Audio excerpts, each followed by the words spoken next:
The following is a special presentation of the World Baseball Classic. To the warning track, gone!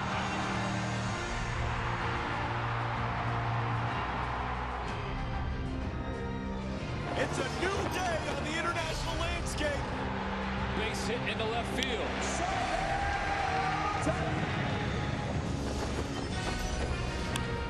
Diving catch, wow!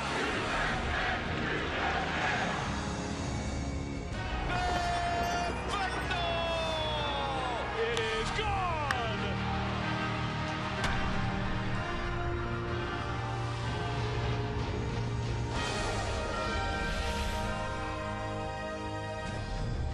Two nights ago at Taichung Intercontinental Baseball Stadium here on the island of Taiwan, over 15,500 fans jammed this ballpark, and tonight we are anticipating even more for a matchup that means a lot to these two teams. Italy, coming off its first win in the 2023 World Baseball Classic a night ago, takes on the host team, Chinese Taipei. Here are the up-to-the-minute standings in Pool A. The Netherlands leading this group right now, 2-0, an off day today for the Kingdom squad, and right behind that club, a 1-0 start for Italy, with an impressive win last night over Cuba in extra innings. Hi, everybody. Live from Taichung's Intercontinental Baseball Stadium alongside former Major Leaguer and two-time World Baseball Classic Team Australia pitcher Ryan Rowland-Smith.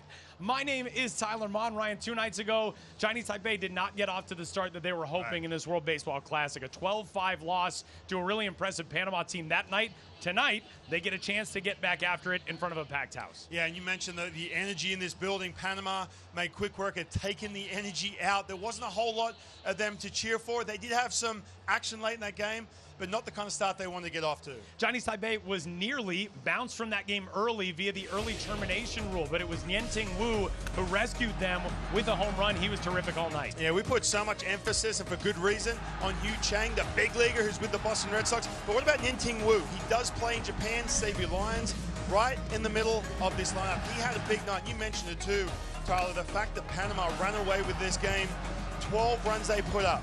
But this guy gave this crowd something to cheer for late. He's a big weapon in the middle of that lineup. And here's the scouting report for Nianting Wu. Not only that, but you hope if you're a Chinese Taipei supporter that engendered some momentum moving into game number 2. And with game number 2 here tonight, this team goes against an Italy squad that last night blew a 2-run lead, but rallied to save that game. It's 4 straight games in the World Baseball Classic with a blown lead. They flipped the script, didn't lose this one like they did with the first 3. Yeah, it's pretty fascinating, and this is something Cuba had. Good starting pitcher. Ronas Elias was brilliant. But one thing to notice as this game was going on, a lot of hits and hitting good velocity too. Lots of mid-90s to upper 90s fastballs at the top of the lineup, and they got it done here in the 10th inning. It took them a while, but they blew this game wide open, and this kind of momentum you want to take into today. 6-3 win last night over that Cuba squad, and you look at Mike Piazza leading this team. One thing about Italy, they start strong traditionally in classics, 4-1 in opening games, but they have not had a lot of success in those second games, so avoiding a letdown is the crucial thing here tonight. We are so excited for upwards of 20,000 in this ballpark here this evening as Chinese Taipei plays host to Italy on night number 3 of the World Baseball Classics Pool A group from Taichung Intercontinental Baseball Stadium. You hear this crowd behind us. Lineups, first pitch coming up from Taichung.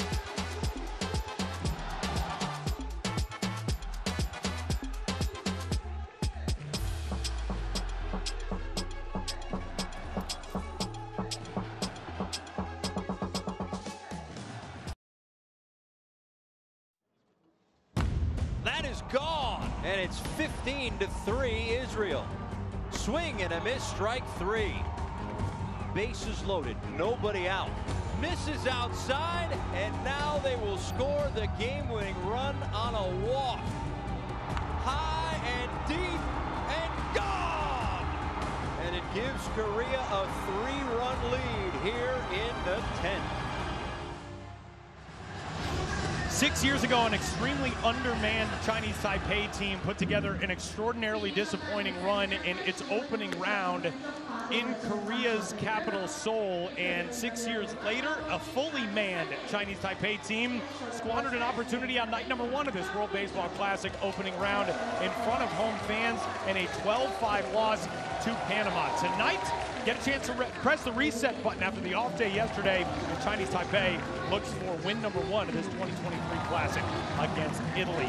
Back inside Taichung's Intercontinental Baseball Stadium, everybody, alongside Ryan Rowland-Smith. My name is Tyler Munn.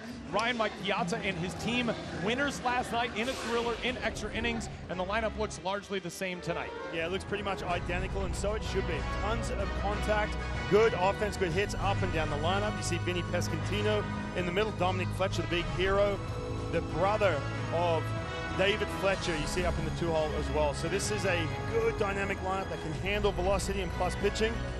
Mike Piazza's got a good crew with him. And there you see the first-time World Baseball Classic manager Mike Piazza, resident now in the Parma area in Emilia-Romagna in Italy, and a very veteran-laden coaching staff with him. Blake Nutera, the bench coach and minor league field coordinator with the Tampa Bay Rays, and a 2-time reigning Carolina League Manager of the Year. That's his bench coach. Kristen Norfie is on that staff. A lot of guys on this staff with coaching experience. On the other side tonight, coming out of a loss on night number 1, Chinese Taipei turns to Xiaoqing Zhang, a starter with the Fubon Guardians in the CPBL and a former affiliated player in the U.S. Yeah, he spent 8 years over in the United States playing, and now he's back on home soil. A lot of these guys, they get back and they kind of figure themselves out a little bit. They mature a little bit after having that stint in the U.S. And you can take a look at the scouting report. Fastball, slider, changeup. Gets a ton of ground balls. When that two-seamer is moving, it gets under a lot of these barrels.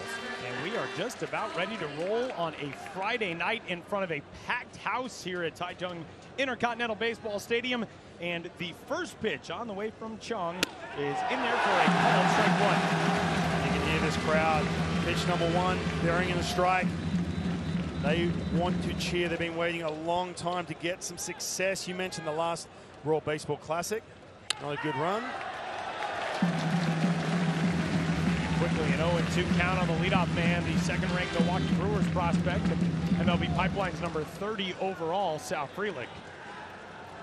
This is an exciting prospect. He kind of went a little quietly the other night, but I've been watching tons of video on this kid. First time I got a chance to see him live was last night in an Italian uniform. It's going to be a big prospect, big part of that Brewers future. How cool is that two-strike noise? We're going to let the crowd tell you a lot of this story tonight. Here in Taichung as the Festival of Baseball enters its 3rd night, and the home team takes the field for the 2nd time here in Taiwan. 1-2 down the left field line, served to the opposite field, and on the run. Nice grab out there by Po Young Wong. 1 up, 1 down in the top of the 1st. Wong with a nice read on that two-strike flip to left field. Look at this, Sal Frelick just trying to serve that ball into left field. Now the big key here for Chinese Taipei, got to throw strikes. Talked about Chung and having the ability to get the ball on the ground. One thing we didn't see 2 nights ago, especially from the bullpen, they just ran into some big counts, a lot of walks, a lot of free passes against Panama. And that set the table for them to put up 12 runs. That brings in a big league shortstop in David Fletcher. Fletcher 1 for 4, an intentional walk and a run scored last night. Scored as part of that 4-1 Italy 10th. Xiaoqing Zhang trying to get his team into the dugout and up to the plate as quickly as possible here in this 1st. 0-2 pitch. And Fletcher, a guy who does not strike out a lot, puts the bat on the ball a lot, gets into battle mode here down 0-2.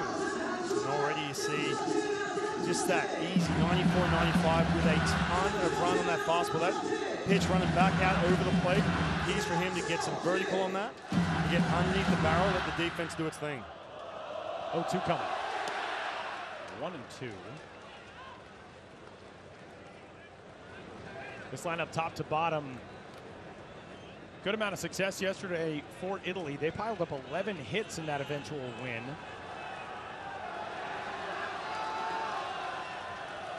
One, two. We'll talk about the run on the outside part of the plate. What about the run going in on the hands of David Fletcher? Another look at it. This is a 4-seamer too. It just goes to show. In on the handle.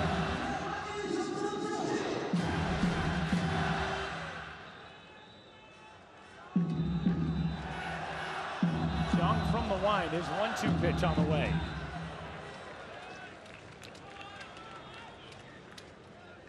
David Fletcher, one of the hardest guys, essentially in Major League Baseball, to strike out. Makes a lot of contact, but he is so tough when he gets behind the count.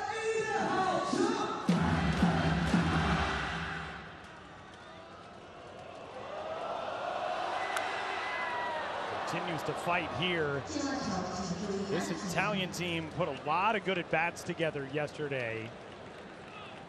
And you can tell just from that shot we had in the dugout a second ago, they take the cue from their manager, Mike Piazza, bench coach Blake Butera, the rest of this coaching staff. I mean, that's it. Look at how unbothered that team is by this atmosphere around them. If anything, maybe even more energized. It's a big breath, big exhale from Mike Piazza. He's feeling it a little bit. That one off of our home plate umpire tonight, Chris Siegel, out of Major League Baseball. He's all right.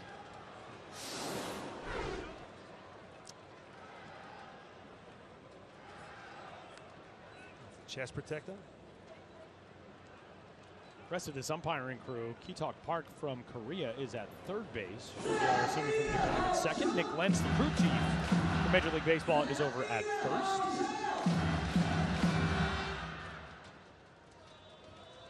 David Fletcher awaits another 2-2 pitch on the way to him. And he lifts it in the air, out to center. 2 gone. Well, so far, they've been introducing us to the outfield with flyouts to left-hand center. Po Young Wong in left. Chi-Shen Chen making the catch in center on the last one. Yeah, we talked about David Fletcher being tough to strike out. But again, Chung, got to get the ball on the ground. That's his weapon, that big 2-seamer into this infield. See Sung-Chi Chang at second base. Nin-Ting Wu having a big offensive night here on opening night. And the big leaguer over there at first base, Yu Chang. And another big leaguer with an emphasis on big, the hulking left-handed hitting Kansas City Royals first baseman, Vinny Pasquantino, takes ball 1. Pasquantino, good numbers in that first game, and everything he got the bat to was hit extremely hard. We talked about some of the plate discipline and walking more than he strikes out. That's a trend he's had up through the minor league system, and then to do that in the big leagues is impressive. But you mentioned the exit velo. Man, everything was stung, and you get a chance to watch him take batting practice. It's impressive. 1-1 there for a called strike. Zhao Qingzhong aiming to retire this Italy side, 3 up, 3 down. Look at that list. Look at the names there that Vinny Pasquantino finds himself in company with. Yeah, look at that. Juan Soto up the top. By the way, this is minimum 250 at-bats. So it's not like this guy came up for a month and literally said, you know what, all right, I'm going to tear it up, and then the league starts to figure him out. No, it's a sustained ability to walk more than he strikes out. Done that throughout the entirety of his pro ball career as he takes this pitch up high and he works his way to a full count at 3-2. Vinny Pasquantino, a draft selection out of Old Dominion University, and a guy who has just steadily climbed through the Kansas City Royals organization, made his way to the major leagues last year.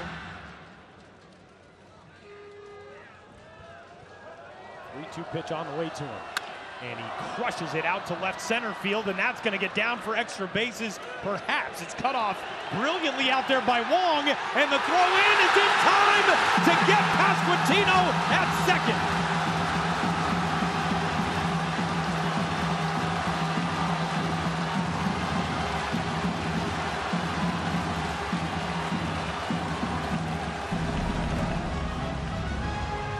Italy gone in order. Chinese Taipei coming up.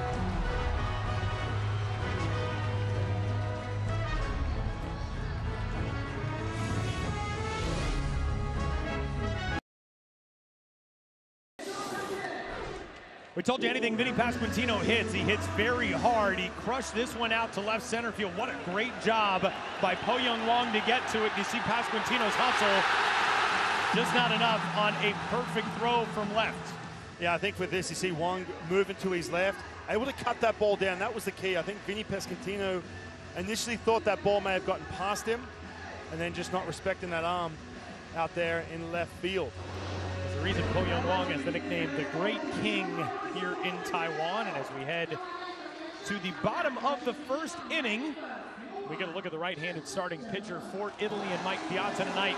It's a former second-round draft pick, Ryan Castellani. Yeah, and this is the guy who has gotten to the major leagues, was a big prospect on a lot of different lists, but just unable to execute, get it done once he's gotten up there and stay at the major league level.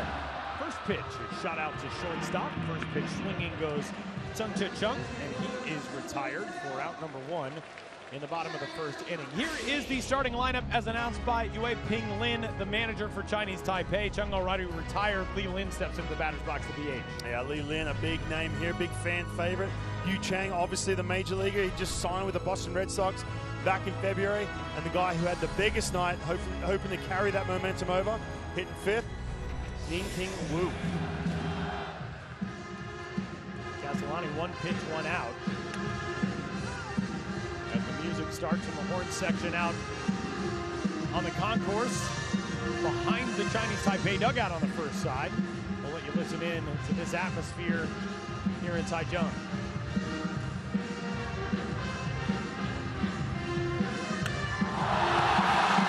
Right to left. South Grilic is there, 2 away on 3 pitches. For Ryan Castellani, I've already seen a couple sliders from him. It's going to be 85 to 87. He's 6'4", but he has that low 3/4 arm slot. One thing he's been working on this winter up a drive line in Seattle is pitching up in the strike zone. This has been a big key for him. One thing that's a big prevalence now in the States with scouting is that vertical approach angle. And not to geek out too much, Tyler, but basically the way the ball, when the ball crosses home plate. So having that big 6'4" frame, but you see there, he's got that low arm slot. He's trying to generate more swings and misses. So when he pitches up in the strike zone, it's flatter, and he gets above the barrel.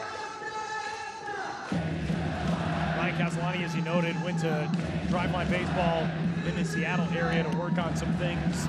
And that release point, I talked with Toby Nagel, who worked with Ryan Castellani. For a guy who is listed at 6'4", the release point is around 5'8" or 5'9". It's very low for that big frame. Right, and the old school way of thinking about that is to try and create tilt, but no pitcher is ever built the same.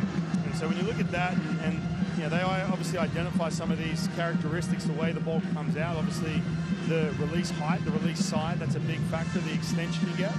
And so one thing with him, he's going to be 50-50, fastball slider, he's got a ton of movement, but the pitch metrics, the way the ball behaves out of that release point, it's a weapon for him to pitch up in the strike zone a little bit more. Plus, giving him a chance to kind of just let it eat, get that velocity up to 95, 96 again, like when he was a prospect.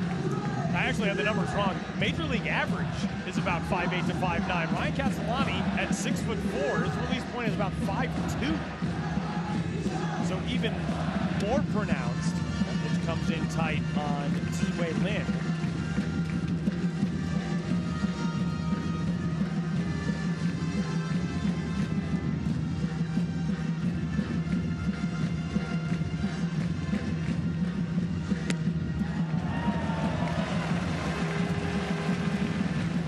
Balls and 2 strikes now.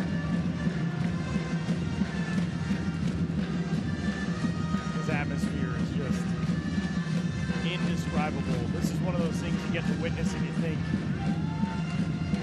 a moment you'll probably never forget as Lin fouls that pitch away. And this is a baseball destination too, make no mistake about it. This is group of fans that they follow Major League Baseball heavily. They follow obviously the CPBL. They follow their favorite players in Japan. Lin deep to right. Gone!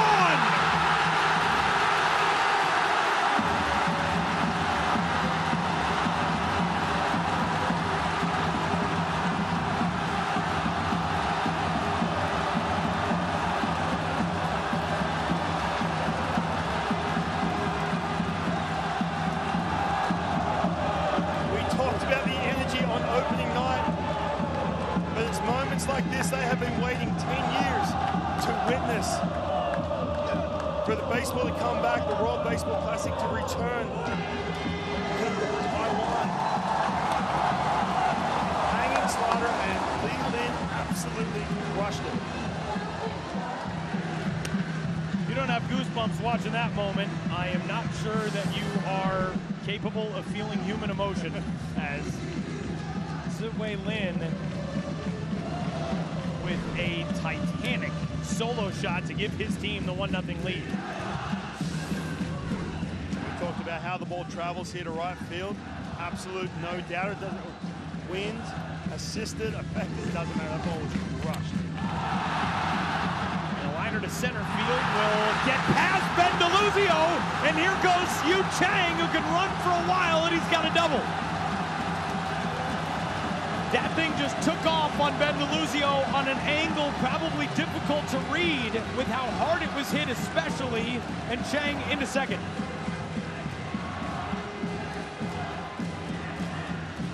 Not to mention too, your heart rate's up a little bit, you got the noise you're dealing with, you got the energy, just a misread. And also, Yu Chang, the major league player, he stings the ball. It's kind of a situation where that ball kind of got on you a little quicker than what you expected.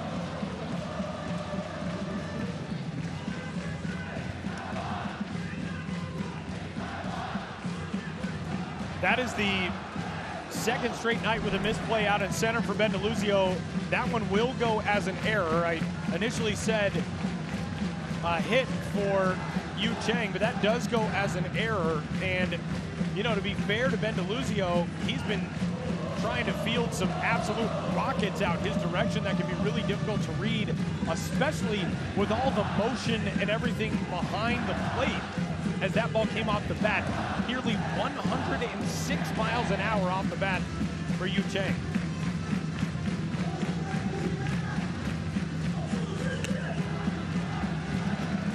Chinese Taipei, you have to use this momentum early. We talked about him getting down against Panama that first night. Just keep the line moving. Ryan, this has been largely one of the big problems for Ryan Castellani over the course of his career. He has just been extremely hittable, and has gotten more and more hittable as his career has gotten longer. And some of that, I think, is due to development. Colorado Rockies have struggled generally to develop pitchers. His numbers as he got to the major leagues, really rough. And then last year, in a new organization with the Oakland Athletics, the bottom fell out. An ERA last year of nearly 12 in 26 games in AAA. Opponents hit 320 against him, and it's not just, oh, lefties crushed him or righties crushed him. Lefties hit 321, righties hit 319.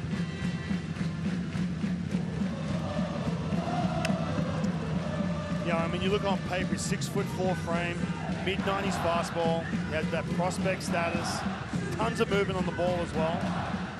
Then this winter, he goes and tries to identify what it is, how to pitch, what quadrants of the strike zone to be in. It's one thing to do that, and that's all good on paper, obviously. But in moments like this, you have to execute.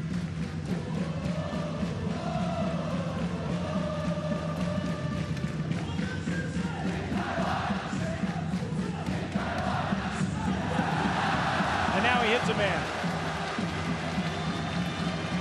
The scary thing here for Italy is that the longer this inning goes, the more this Chinese Taipei team smells blood in the water.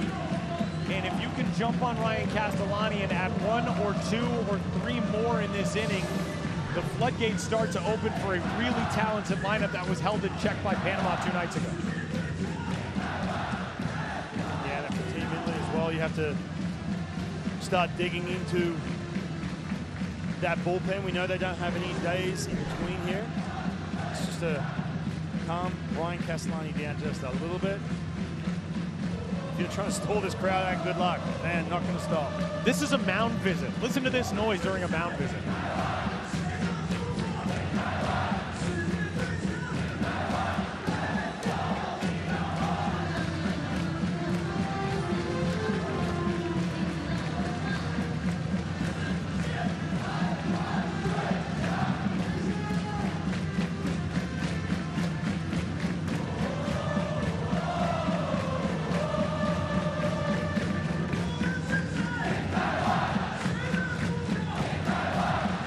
Brings in Gungwan Gilligala.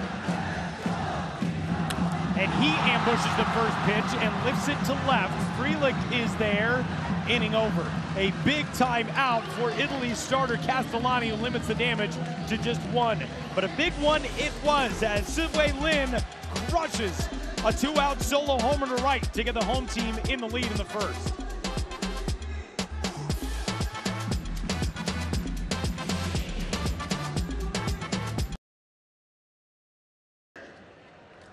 Top of the second inning back at Taichung Intercontinental Baseball Stadium alongside former Major Leaguer and Team Australia pitcher Ryan Roland Smith. My name is Simon Maw, and Ryan, a 1-0 lead for Chinese Taipei after one.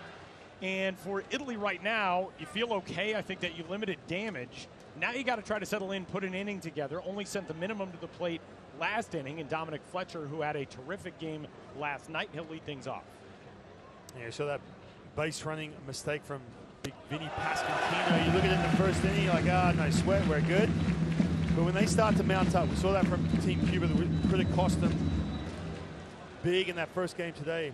It's one of those things you just have to settle in, continue to make hard contact.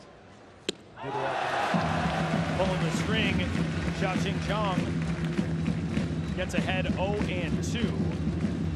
Dominic Fletcher, the Arizona Diamondbacks prospect.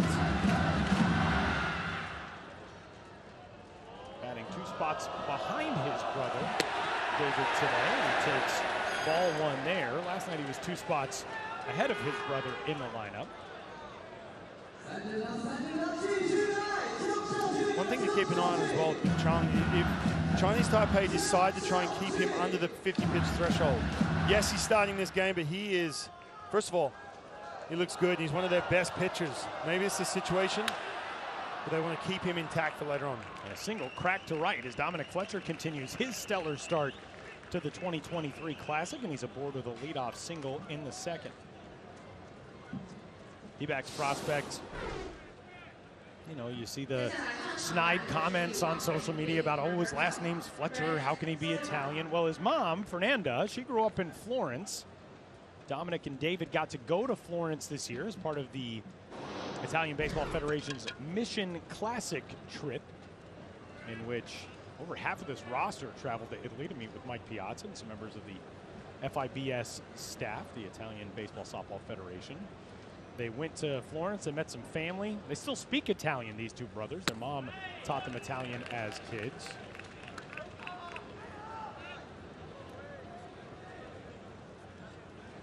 Brett Sullivan, fantastic season last year at AAA El Paso in the San Diego Padres organization. Drove in a run last night in that 6-3 extra innings win for Italy over Cuba. Yeah, one thing that impressed me about Team Italy was the ability to make contact on plus velocity up in the strike zone. It's tough to do. That man right there, Dominic Fletcher, had some good hard contact last time out against Elias, Moinello, some of these pitchers from Cuba, 95s, 96s. These two guys have seen each other in pro ball. Xiaoqing Zhang, former 8-year minor leaguer, 9-year affiliated signee, originally inking a deal with Cleveland back in 2011. Returned to the CPBL, pitching most recently for the Fubon Guardians. 2022 season, 22 starts for Zhang. 5-12 record, 4.70 ERA. There you see the numbers in the minors. He reached AAA. Never made the big leagues.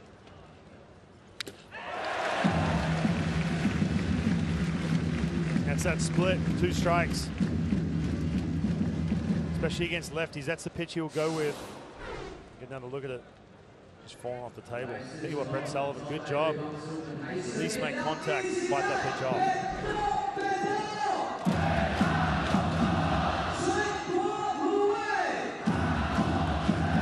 Dominic Fletcher aboard on the leadoff single. Sullivan on 1-2.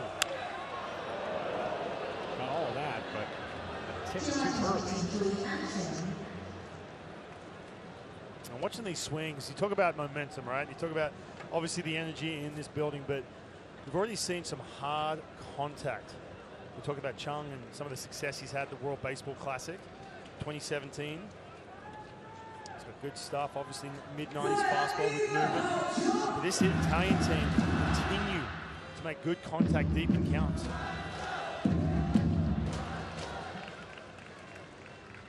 Some really good at bats so far for this Italy team. I mean, Chung already approaching 30 pitches.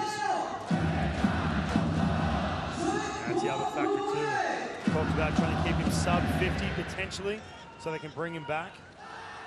Maybe get that bullpen cranking early. Just having a tough time putting hitters away. Here comes the 2-2. 3-2 now.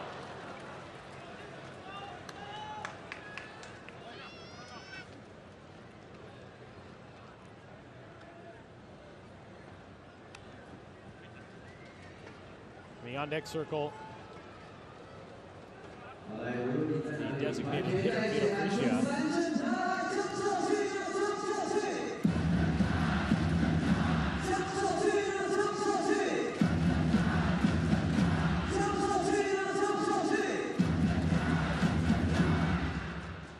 Pick over to first base.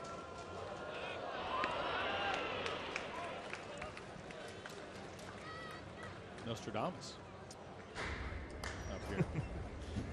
You see the bullpen getting ready, and that's just to my point, maybe trying to keep him alive and good so he can pitch another game. If you can get deep enough, bullpen already going. Double barrel here in the second.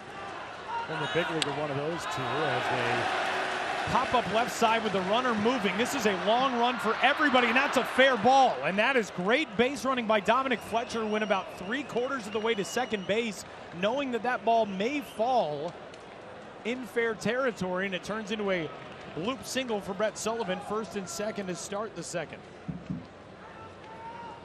Yeah, not the best contact, but let's not forget he's got 2 strikes, fouled off a lot of pitches. Pitch count's already at 30. And we know about the bullpen from Chinese Taipei. We saw it that first night, struggling to throw strikes. Charlie, you talked about the base running. This plays such a factor. We talk about the miscues. Look at this, just sticks around, sticks around. Easily getting to second base. I think a lot of base runners probably panic in that spot. You're off with the pitch, then you look up the balls in the air. A lot of guys will immediately just put on the brakes and start back. That's a good job by Dominic Fletcher. Getting into scoring position at second base.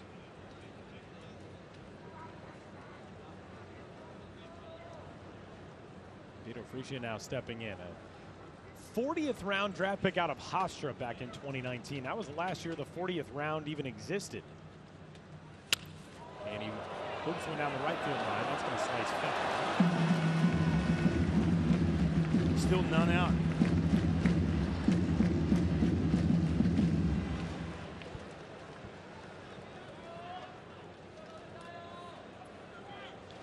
Vito is not a first-time player with this Italy team. He was on the roster for the 2021 European Championships, and that was Mike Piazza's first tour as manager with this squad.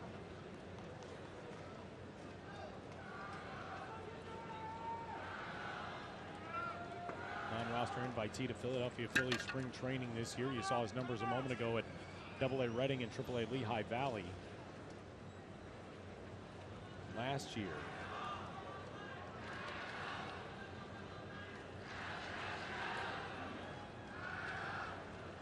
Big frame for that 6'3", 225 catcher slash first baseman slash outfielder who's in the lineup as the DH tonight. As Antoine Gilligan was out for a word with his starter Chung.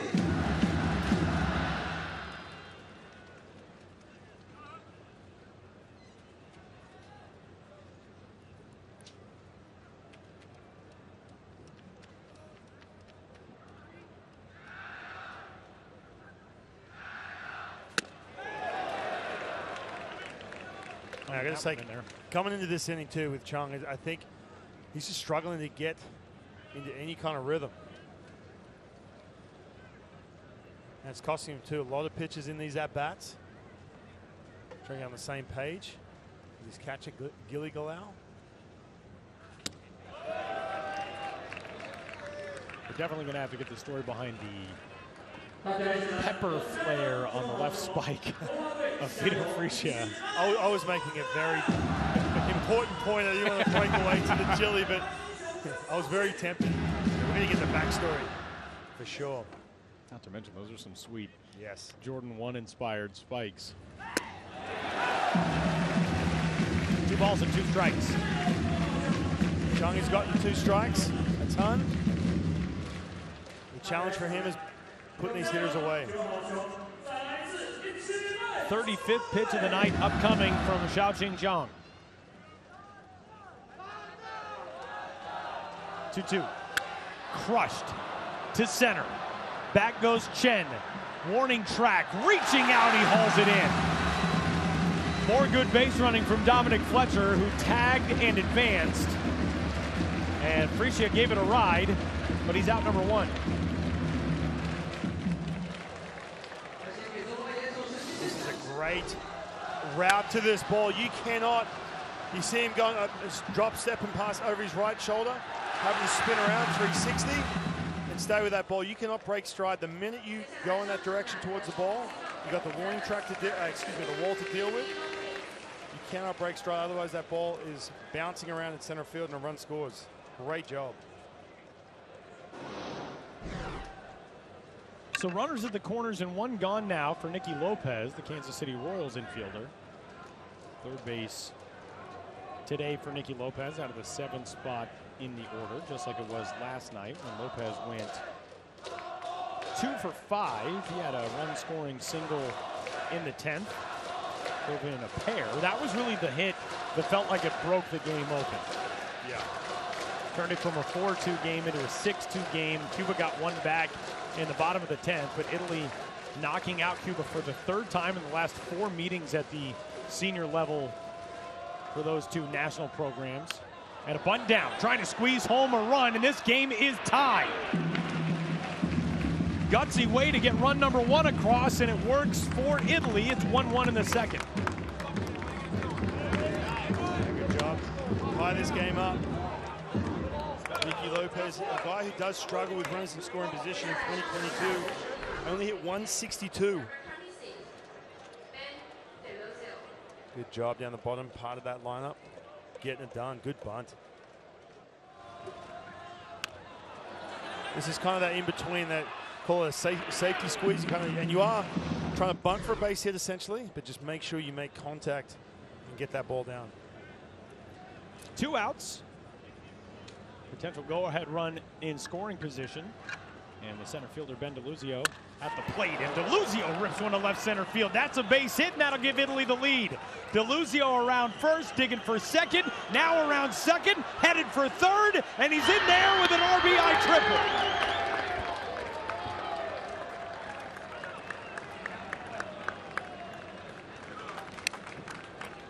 And you're a pin drop in this building.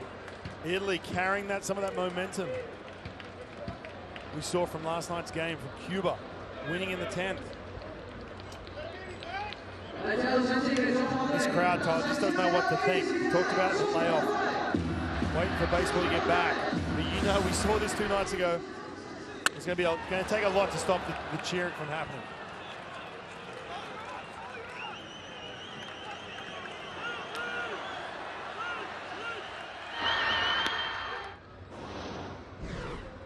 So 2 outs.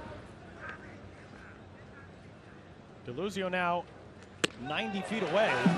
The first pitch there for a strike to the 9-hole hitter, Miles Mastrobuoni. And you can talk about the base runners scoring on this play, but what about the hustler straight out of the box? And then right around here, you start to smell, you know what? I can get that third base.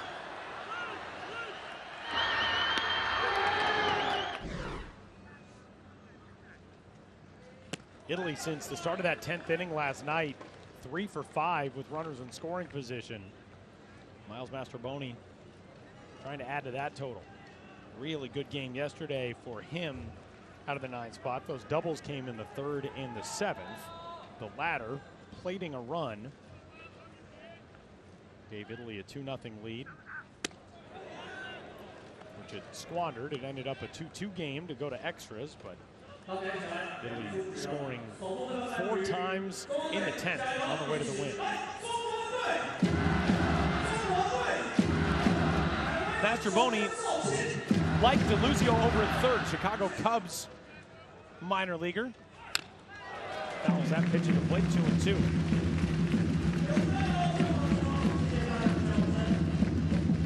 Miles, a 2016 14th round pick out of the University of Nevada by the Tampa Bay Rays. And look at those numbers last year with AAA Durham in the International League. That's getting it done. That's well-rounded too. Look at the average, obviously top 5. And you got the combination with that on base percentage. 152 hits last year. And he's gone for out number 3. So Chong comes back to get the out, but the safety squeeze and the RBI triple by Ben DeLuzio give Italy its first lead of the night through 1.5.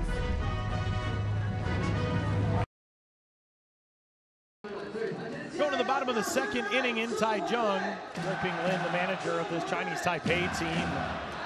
Some curious bullpen management on night number 1 for his guys on the way to that 12-5 loss, and Chinese Taipei trailing now 2-1 through 1.5.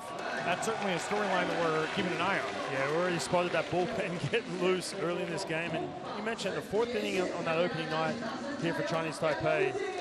You know, situation where Chi Wei, who was pitching, he looked good, but he started to struggle. You could tell he was out of gas, and he stuck with him. And sometimes when there is a lot of pressure, you're back on home soil, you're going to make a big impression, and you overthink it. I think if you use your gut reaction a little bit more, you look at Chi Wei, who 63 pitches, he got around that 45 pitch mark, Tyler, and we're both talking about it. He looked gas, and they stuck with him. Panama made you pay. A lot of guys on that list, everybody in fact except for who, available today, thanks to that off day yesterday and to the fact that they did not exceed the pitch threshold that would necessitate any longer rest. A crowd shot a moment ago. There was a gentleman in a Brisbane Bandits jersey. I wonder if that was a Ryan Roland Smith. And that hit. The Seminole hitter, Chen Chen, the 2nd hit batsman of the last 3, as Ryan Castellani keeps coming in tight. And Chinese Taipei's got a leadoff base run. Yeah, Ryan Castellani is a little shaky that 1st inning. That's where you walk down the tunnel a little bit. You regroup, press the reset button, and call this your 1st inning. But man, you have to get quick outs after your team comes back the way they had in that 2nd inning.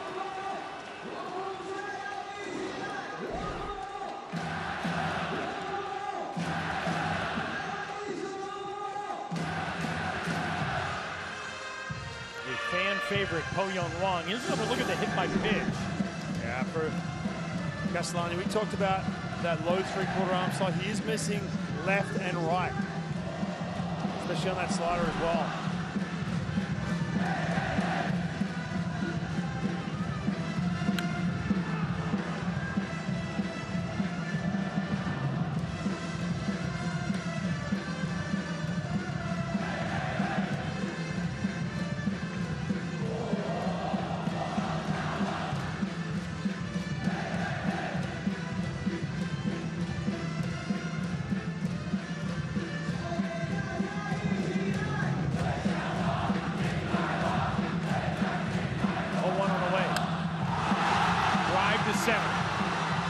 DeLuzio tracking this one, has it in front of the track,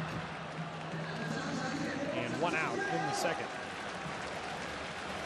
It is tough, man. Anything hard hit off the bat, the way this crowd erupts, you think, oh, that's going to be gone by 48 feet. I'm with you.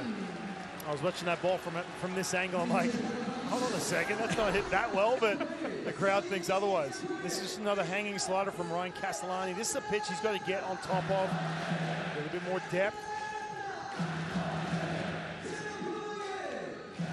Staying a little too horizontal right now. Got to the warning track.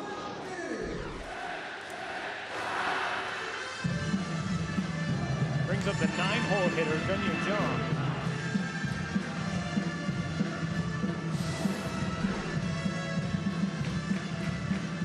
Missed it by that much.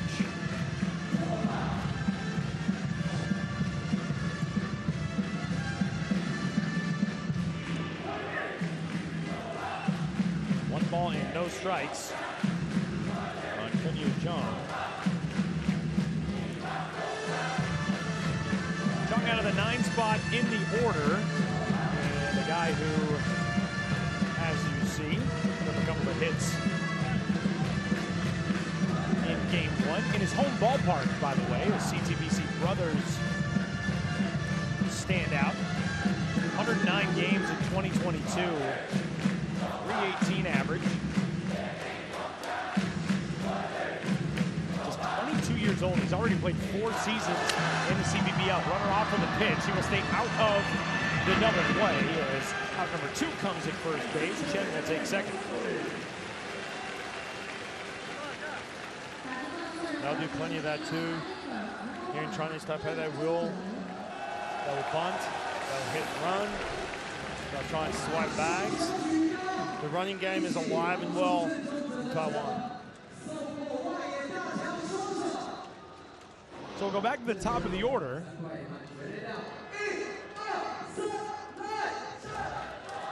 Sung Chit Chung will take his second at bat of the night. Pitch number 30 from Ryan Castellani on the way. Ball 1.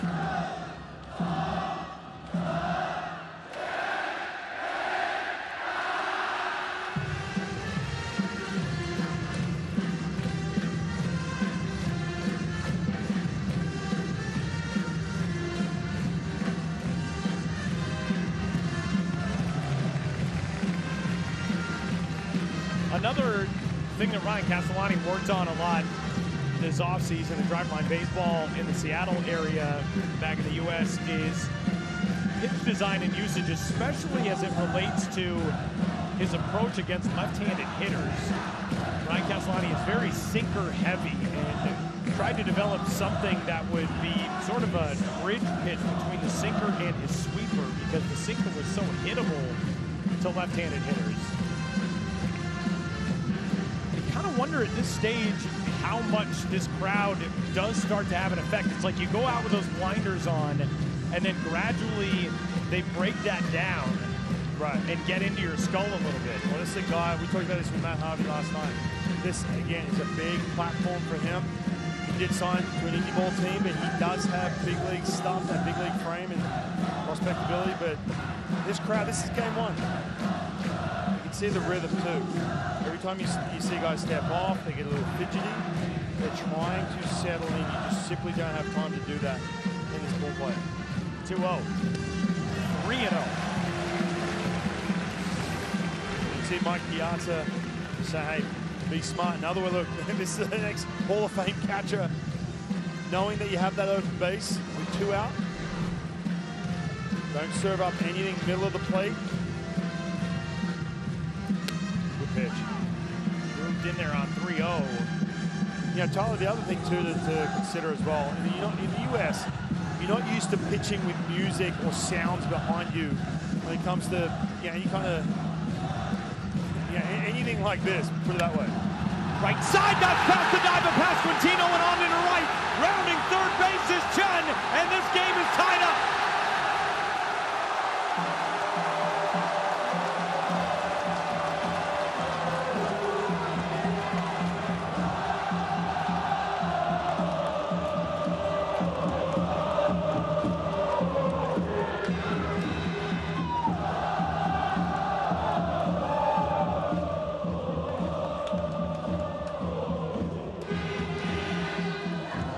Piazza said, listen, be smart before that at bat. And that's exactly what he meant. Don't give up anything, middle of the plate. And then his reaction looked after his pitcher. He pointed his head and he said, be smart. He said, it's okay. Just trying to calm him down like he was back catching in a Mets uniform right now. Trying to calm Ryan Castellani down, let him relax, make a pitch. And the guy who stepped into the box now is the reigning CPBL most valuable player, Lee Lin. I And look, listen, I want to express this as well. It's not like you're trying to hang a slider in that situation. You have to understand which pitches are going to get outs, and that slider just simply hasn't been working for him all game. 2 balls and no strikes. Castellani definitely looks rattled right now.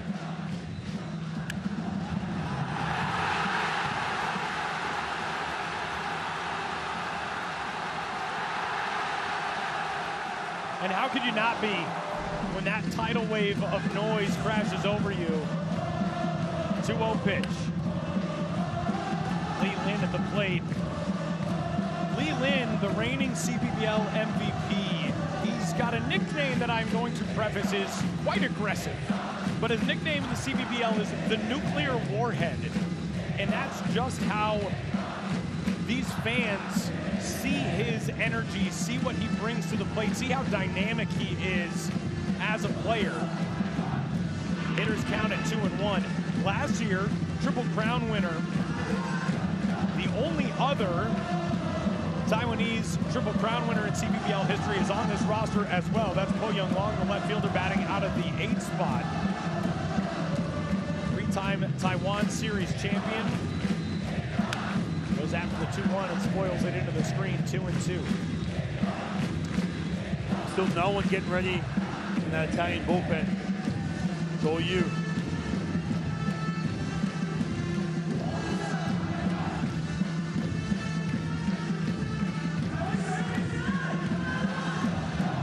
Castellani trying to keep this thing tied up.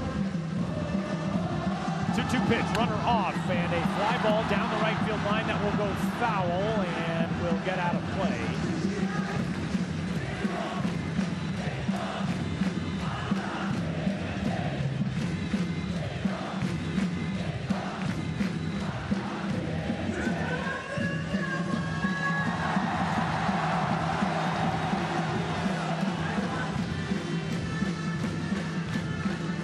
I'm kind of surprised right here. No one in the bullpen. Still, the Italian bullpen getting loose. It's on him. It's time for him to make some pitches.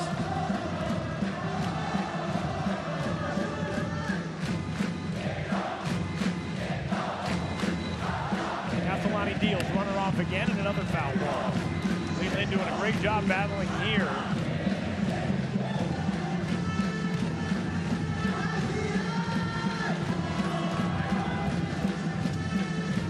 At bats get long when you cannot land that best secondary pitch, and that being his slider. You just cannot get on top of that pitch. These at bats, they get long, you get frustrated. That's where you start to give in. That's when the damage happens. 2-1 on the ground, and it eats up Pasquantino. First to third goes Chung, and it is runners at the corners with 2 outs. Vinny Pasquantino normally so sure-handed at first base, and that thing I think just stayed down when he was anticipating a bigger hop. And Lin is on with his first hit.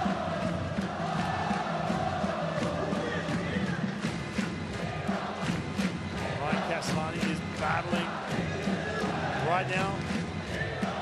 A lot of ground balls, but just too much plate. Talked about that slider just not being a weapon. You mentioned Vinny Pasquantino kind of reacted, like you said, Ty. Looked like he was waiting for a bigger hop. It's good at passing a little quicker than what he was expecting. Big opportunity for the guy who belted the home run in the first, and Siwei Lin fouls it off. That runner at first taken off. With that good jump, 2 out, 3-2 count.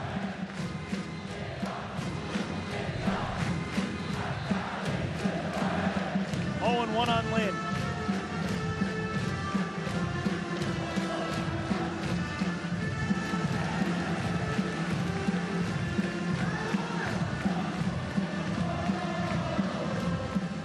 These are the moments that for the last 6 years people have missed in the absence of the World Baseball Classic.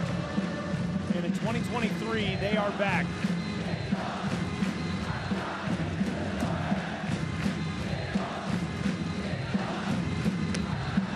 there for a strike. That is ruled an error on Vinny Pasquantino.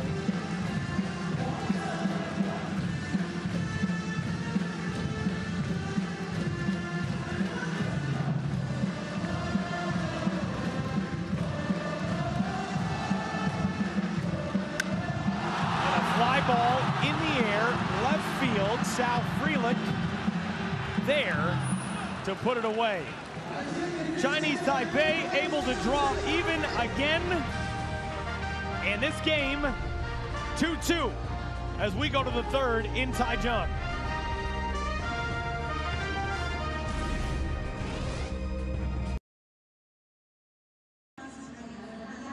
Left-handed former major leaguer Wei Chung Wong will take over on the pitcher's mound for Chinese Taipei as we go to the top of the third inning. 2 runs on 4 hits for Italy through 2 frames. 2 runs on 2 hits for Chinese Taipei. Man, you mentioned the time in the big leagues. Not a whole lot of success. 47 games over 3 seasons. 6.5 ERA. You see the numbers him locally. He's a 2-pitch guy. Occasional changeup, fastball, slider. He needs to have that command on point to have success. First pitch is certainly not that, and it's ball 1 to the leadoff man in this order, Sal Frelick out of the Milwaukee Brewers organization. Number 30 prospect in all of baseball, according to MLB Pipeline's prospect rankings for this 2023 season. 2nd ranked prospect in the Brewers organization. Only Jackson Chourio ranks higher. A phenom young prospect in that system. 1-1 on the second. Chen Chung. You see that fastball. Time in the big leagues was 88, 91, 92s. But he's lost some velo over time. It's at 85s, 87s.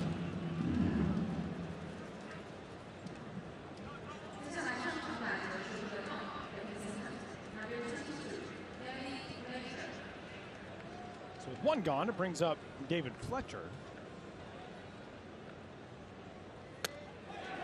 For a strike. You know, Ryan, Wei Chung Wong is a really good example of just what baseball means in this country.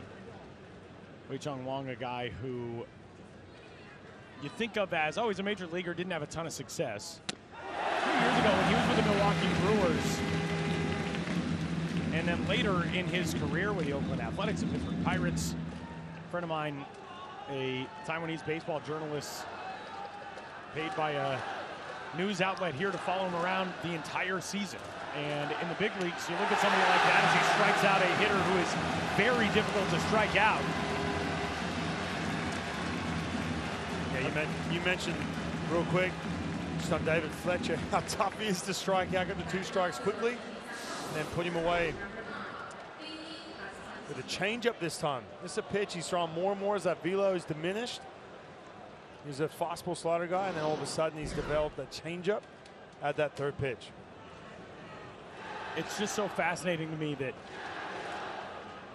you see someone and you think, oh, he's a serviceable major league arm, but in his home country, he can be the focus of that much attention of, oh, this is our guy. He's in the major leagues. We got to follow everything he does, every start, every outing, every relief appearance. And he's facing a real tough hitter in Vinny Pasquantino with 2 outs and the bases empty, which is how you would like to face Vinny Pasquantino, and he's ahead of him at 0-2.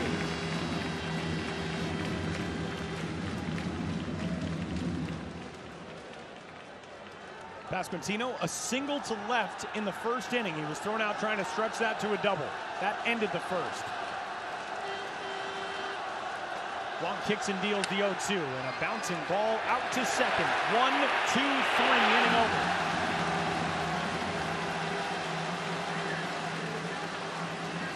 We are locked in a good one in Taichung going to the bottom of the 3rd.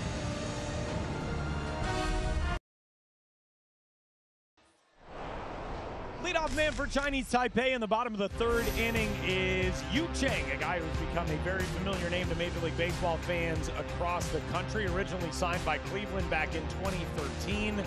2-time minor league all-star, a 2018 Arizona Fall League selection, and a guy who was a top 10 organizational prospect just a couple of years ago, and now currently in the Boston Red Sox organization.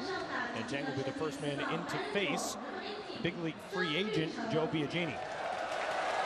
And you see the athleticism from Yu Chang. Makes hard contact, can run. He's facing fellow big leaguer in Joe Biagini, the new pitcher. This is 2022 in AAA. Last time he was in the major leagues, only be 6 seasons, was 2021. But these are the numbers: 3-4-6, 30 games, only 5 starts. The big thing with Joe Biagini, came up to be a starter, but then transitioned to that bullpen. Trying to get back to that level.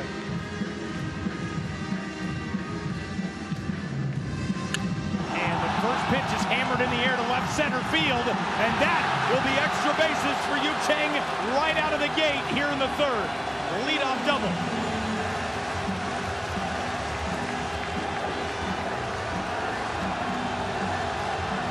Yeah, wasted no time and just ambushed that.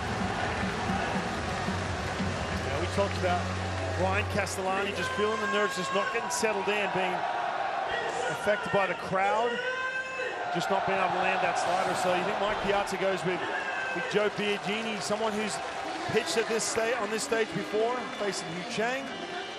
Welcome. One pitch, double. Ryan, you kind of wonder right now, Ryan Castellani's final line, not exactly glowing, but he did a great job limiting damage. 2 innings, 3 hits, 2 runs, 1 walk, no strikeouts. But you go to the bullpen pretty quick, and it's almost like keeping hitters off balance by giving them different looks with a new pitcher every time through the lineup. You're almost, in effect, trying to counterbalance this crowd by going to the freshest guys you can right now. Castellani looked a little rattled toward the end of the 2nd inning. Now you go to Biagini, you see how he handles it, see how long you can go with him.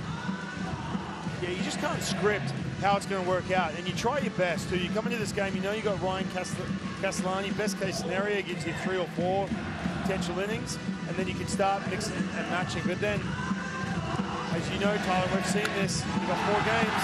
Through the shift on the right side, of base hit. Here comes Chang around third. He'll be held there, but Yen-Ting Wu's scorching hot start to the Classic continues. He's got his 4th hit in just over a game, and it's 1st and 3rd to start things in the 3rd. And they're wasting no time with Joe Biagini jumping all over him. Getting that fastball middle of the plate. Crushing, here we go. This is a chance just to slow him down. Give him a breather. Comes at you quick. But Tyler, we were talking about right before this hit. It's a situation where you have to start getting creative with how you manage that bullpen. We know about the pitch limitations. You got to figure out who can handle some of these situations, especially first time with new teammates, everything that goes with it. Directing traffic. Yeah, he's got first base to take 2nd. Italy's pitching coach, Michael Borzello, the one out there for the visit. Longtime Major League coach, 25 years on Major League staffs. Now you talk about different looks. Joe Biagini's right over the top. He's got that big frame. He's 6'4", 32 years old. He's a sinker slider guy. Someone who was trying to make his mark as a high velocity and then lost a little bit. Relies heavily on that sinker and slider.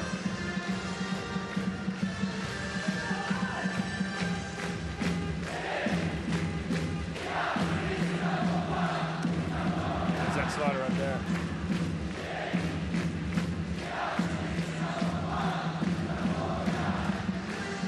Looks as though they've gone back and amended that Lee Lin rope past Vinny Pasquantino to a hit. Which means that the top 5 hitters in this Chinese Taipei lineup now all have at least 1 hit. They initially showed 2 Italy errors, now 1 and 5 Chinese Taipei knocks. Gilligalau with the fly out to left field that ended the 1st inning. Big opportunity for him here. 0-1 in the air, shallow center, medium depth center. DeLuzio camps out behind it, and everybody will hold. That's a big out. Just to try and settle in. more than anything, obviously you want to get the first out of the inning, just to be able to take a breath and say, okay, I've got that first one, let's keep going. Let's land that slider, let's get that good command on that fastball.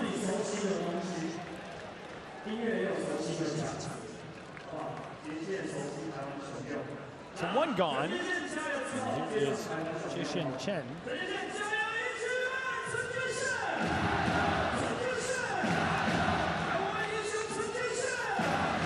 Chen, the leadoff hit by pitch in the second inning. He scored the game-tying run on the RBI single by Sung Che Chen. 3 batters later.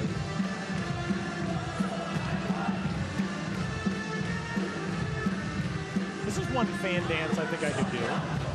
Oh, you can nail this for sure. There's a lot of them I'm like, no chance, but I think I can handle this one. Squares to show bunt and maybe looking to return the favor of that safety squeeze that plated Italy's second run of the game, first run of the game.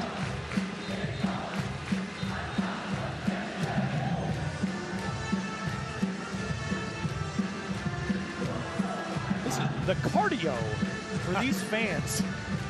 Innings 1 through 9. Especially for those mascots there as well. Wearing those suits. It's warm here. It is really warm tonight. We had a first pitch temperature just over 70 degrees Fahrenheit.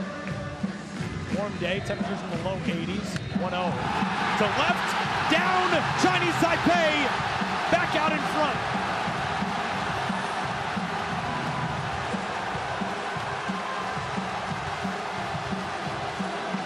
It's a completely different team than what we saw in that first night.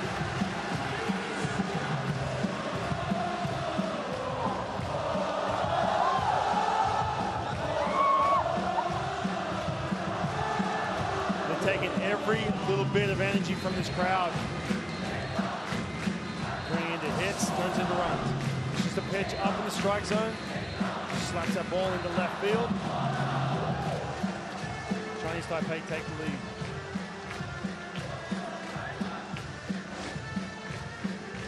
First and second now, and the first pitch is down to Po Young Wong. Look at this emotion from these guys. I mean, this, like you said, this just feels completely different. The confidence from this team right now is through the roof.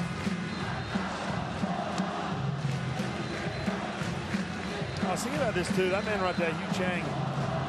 Yeah, when you grow up in this environment, obviously you're used to this and you're watching your favorite players. Then you go to the United States, and you don't have that same, you don't have your chance, you don't have all this energy while you're hitting. Obviously you have a major league crowd. Back up the middle, that's a base hit.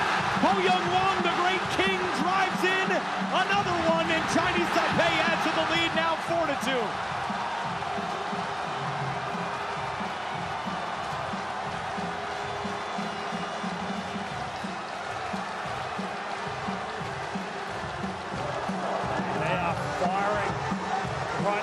In that first base dugout.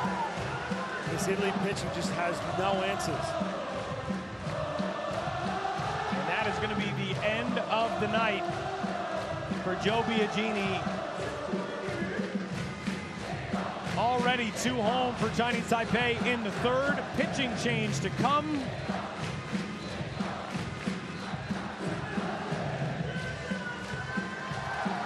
And a 2-run lead for the home team. 4-2 our score. Italy going to the bullpen again in the third.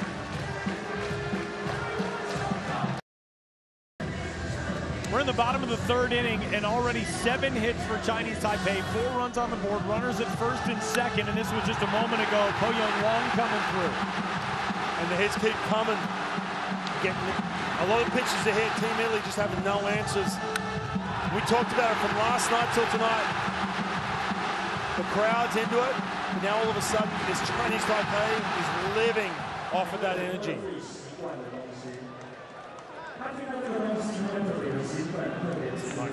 He's rapping a little bit too. That's why last night's win was so massive for this Italy team, because you get that win, you know that you're drawing a tough assignment tonight. You feel a little bit better at 1-0 coming in. If you drop a game against the home team, Italy will turn right now to Stephen Woods Jr. out of the bullpen. First pitch swinging grounder to third, and that's under Nicky Lopez.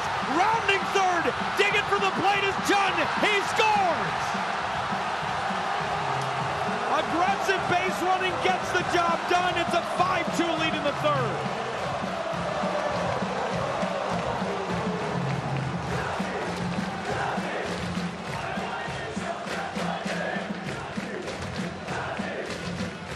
You talk about the pitchers being rattled.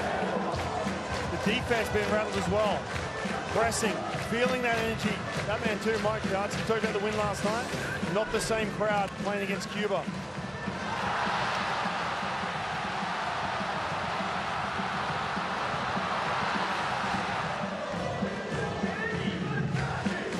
Now to the 9 spot, and a popped up bunt. Lopez there to make the play.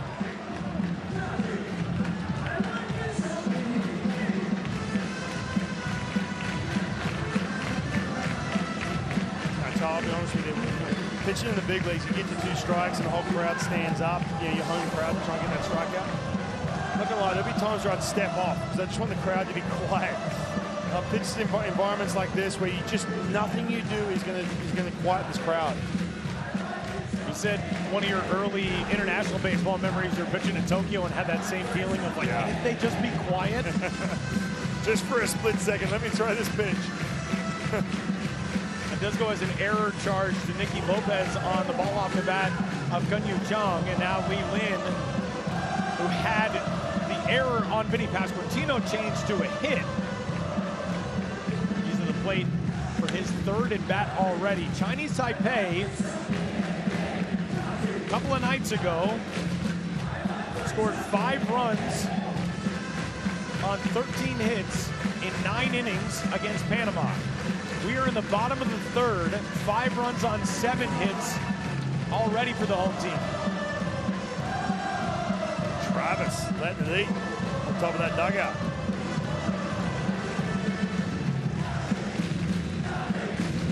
Yeah. How's Travis still standing after that? All of the blood would be gone from my head after attempting that.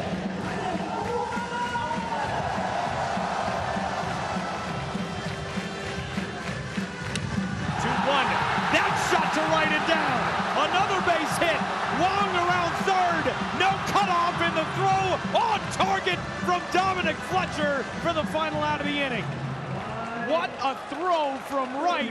And the D-backs prospect is able to shut down the inning by getting the out at the plate. But not before Chinese Taipei adds 3. And headed into the 4th. The home team's got a 5-2 lead.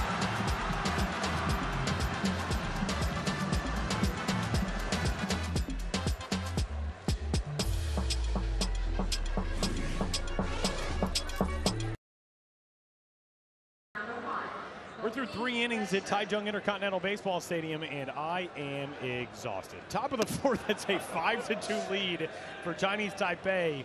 These fans have been electric since the jump tonight, and they cheered on a 3-run, 5-hit bottom of the 3rd that put their team back out in front, and Dominic Fletcher will lead things off out of the cleanup spot.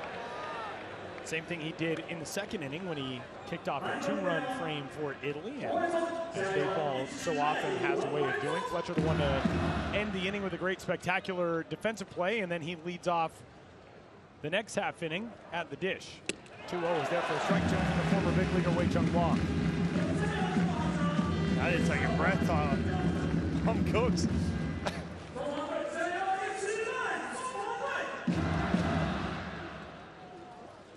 You've been drinking lattes with a lot of shots of espresso, and I feel like none of them provide the same jolt as this crowd.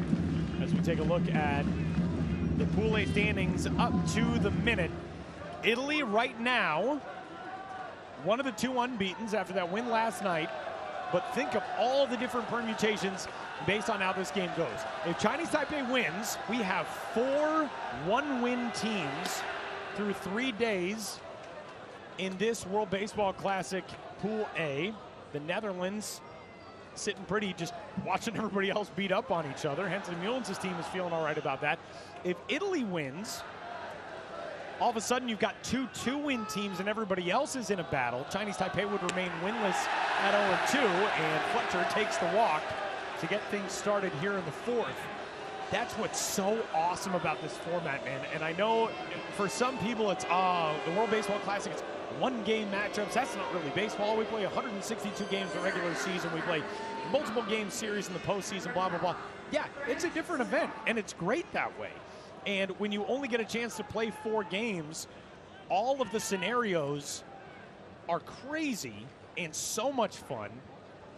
And that's what we're looking at now tonight, pending the winner of this one. And we are a long way from over here in the top of the fourth. Yeah, it's one of those situations. And look, we talked about Pool A being the most evenly balanced, and is it ever? I mean, we talked about Cuba getting down 0-2, thinking to yourself, well, are they done? Are they going to have to try and avoid having that relegation if they fall at the bottom of this pool? But everyone below the Netherlands beating up on each other. Brett Sullivan cracks one to center field and dunks that in for a single, and it's back-to-back base hits. Back-to-back base runners, I should say, to get things going for Italy in the top of the fourth. There's nothing better, too. You get down a couple runs and get back in that dugout, especially if you're being genie and you feel like you let you guys down in that inning. And then your offense quickly, runners at first and second, none out. Brett Sullivan's got to be feeling good. He was 0 for 4 with a sacrifice fly last night, but 2 for his first 2 tonight. And the tying run now coming to the plate. And the person, Vito Frisia.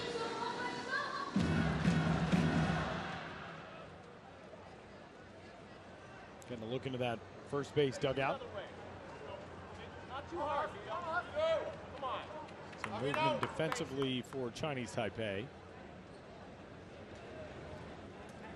Positioning out of that dugout. And those Franklin batting gloves with the World Baseball Classic logo on them. Vito Frisia, the Phillies prospect.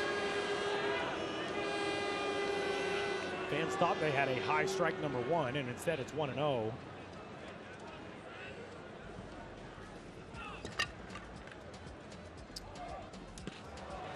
pitch down.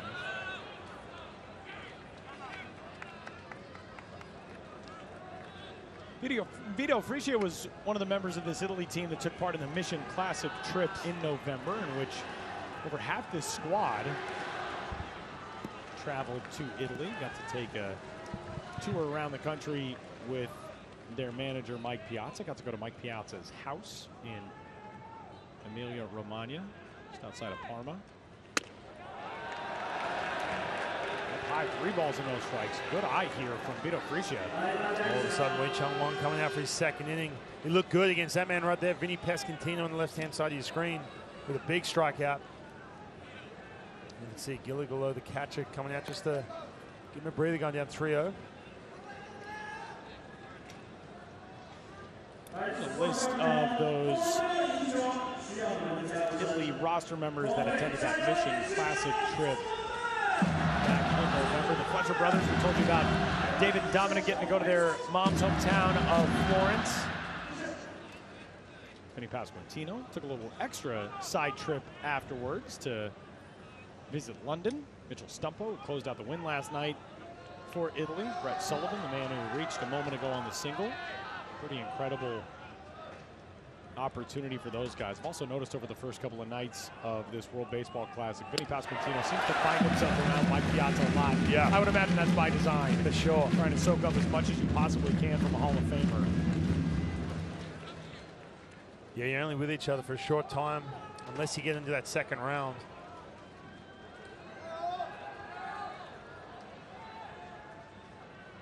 Here's the 3-1. Count goes full at 3-2. Vito Frisia, as we told you, he's one of those baseball stories you gotta love. A 40th round pick a few years ago. Didn't want to go after that pitch, but fouled it. Wei Chung Wang worked his way back into this count, down 3-0, now 3-2.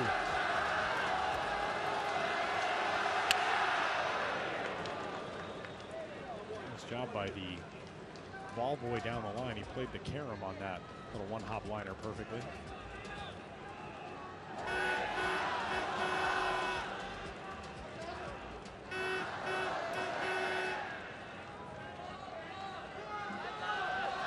What a crowd tonight here in Taichung. We're waking up for work on a Friday morning on the East Coast of the United States or anywhere else as Guan Yu Chen works in the Chinese Taipei bullpen. We got a fun one on a Friday night in Taiwan.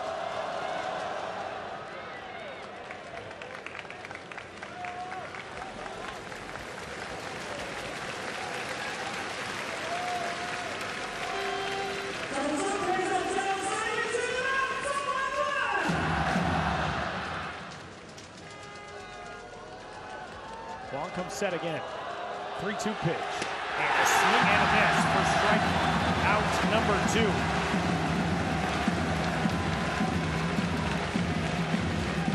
2. Now, he talked about it being down 3-0 after giving up 2 hits. All of a sudden, he's on the ropes with his changeup. Challenges him right here. That good changeup. We talked about him developing that once he lost a bit of velo. That looks like a weapon, big swing and miss.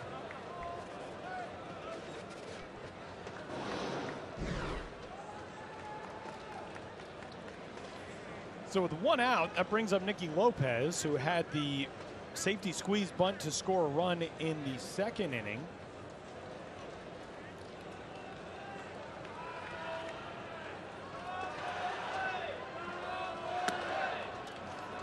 Wei Chung Wong, now a member of the Weichuan Dragons, one of the CPBL's now 6 teams. So we're in the process of adding a team to round out that number. The TSG Hawks, who I will begin play at the big league level next year.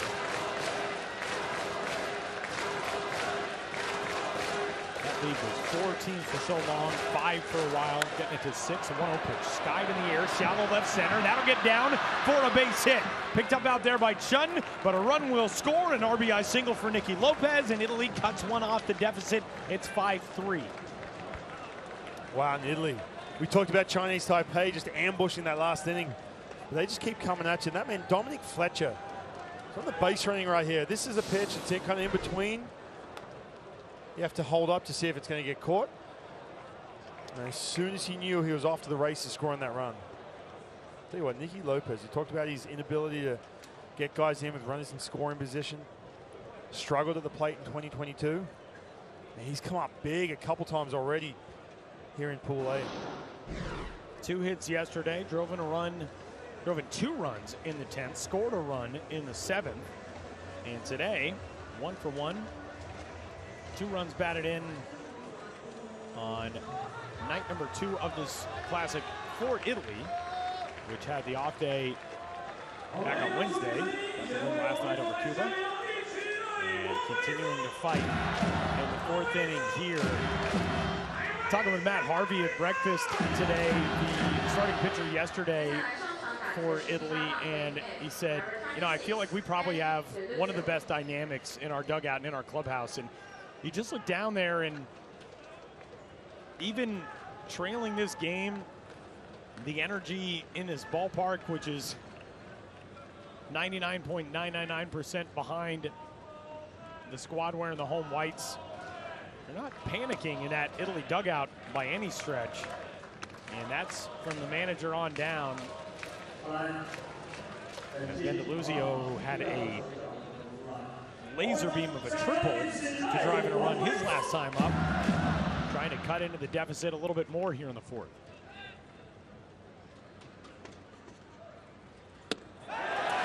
You know, Tyler, we talked about this during the qualifiers. I was always one to kind of, frown upon some of these countries where they get a lot of the guys that aren't essentially from that country. In other words, if they've got maybe a dual passport or their parent, but they didn't grow up born and raised. Obviously coming from Australia, we're all Australian coming out of there. But then we spoke to some of the guys from Great Britain. And it was fascinating because it kind of changed my thought on this and my perception, because one thing that bonded that team, because all those guys are essentially grown up in the United States, maybe a handful born in Great Britain, but the thing that brings them together is that one common denominator. They went around as a group and said, okay, what is your link to the UK, to Great Britain? What is it? And they went and shared their story and their lineage. And seeing this Italian team go to Italy this offseason and see what it's all about, what they're fighting for, why they're representing Italy. It just makes it special. It's different. You know, it's going to be really interesting to watch with that Great Britain team as well in the coming years is if the Bahamas ends up splitting off and starting its own federation / team for the World Baseball Classic or high-level competition. Because the talent coming out of the Bahamas, of course, spearheaded by Jazz Chisholm, is incredible. They comprised a lot of the guys on that roster as well, but that was so fascinating with Great Britain, and Italy largely the same way. There are a handful of native-born Italians on this squad. Matteo Bocci, one of the pitchers on this team. Niccolo Pinazzi, Claudio Scotti. I mean, there are a handful, but would have been more if not for some injuries. Mike Piazza told us, you know, we had some guys get banged up. We could have had up to 10 guys from Italy on this team. Didn't end up panning out that way, but Mike Piazza is so dedicated to using this group to further develop baseball in Italy, and that to me is the thing that I really took away from our conversation. This is not a token sort of thing for him. He is very invested in Italian baseball, not just baseball players donning that jersey, playing in this event, and then going on their separate ways. Mike Piazza is dedicated to youth baseball, to facilities, to the restructuring of the league, the federation's investment. Wei Chung Wong continues to deal with the base traffic. Sullivan at second, Lopez at first. 2-2 pitch on the way. It is up and away, 3-2. Yeah, these Italian hitters are so good when they're behind the count. It's impressive. Wei Chung Wong just working some deep counts at Chinese Taipei bullpen. Getting ready again. Kwan Yu Chen warming up.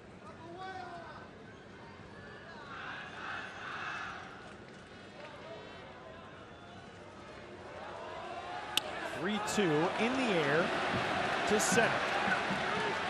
Shen there to put it away. Tagging at second, digging for third. A good throw and just a shade tardy. Brett Sullivan able to advance on the second out of the inning. Showing some speed for a catcher too. Usually catchers don't run well, but he was moving. And usually in this situation, you're not going to try and test the center fielder's arm because you don't want to be that third out, third base, but you got to be really sure you can get there, and you can see that speed from Brett Sullivan.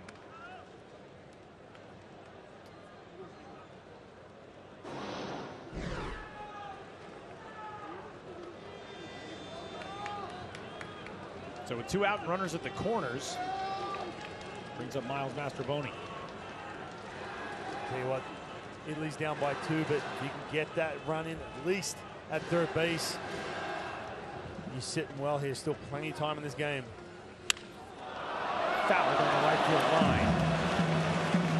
We're swung around to the third base side a little bit and can make for an obstructed view out in left field, but man, we got the perfect view for line drives down the first base side, down the right field line, which ordinarily is so tricky as a broadcaster, and I feel so accomplished being able to read the pull on some of these balls, and that one hooks foul. You're getting some compliments on social media, Tyler. Everyone's like, wow, he can really call the ball fair or foul. He really knows his foul territory. This guy, just unbelievable aptitude with those fair foul calls. Is that you? That's the impression of one of your Twitter followers? That's a standard fan, you know. All these all-star selections in minor league baseball for Miles Mastrobuoni. 16, 17, 18, 19. That comprised 4 different levels. A level that no longer exists. Class A short season. The New York Penn League is no more, but climbing through that Tampa Bay Rays system, and he lines this one to center field. A base hit for Miles Mastrobuoni. He continues to produce out of the 9 spot, and it is now a 5-4 game in the 4th. With the way these at-bats and these innings have gone, we're going to be here all night. 9 combined runs now on 15 combined hits. Yeah, there's going to be some grinding at-bats, some deep counts by the looks of it. Both teams. I mean, Chinese Taipei, they're ambushing. Tell you what, Italy, so tough when they're deeper in the count.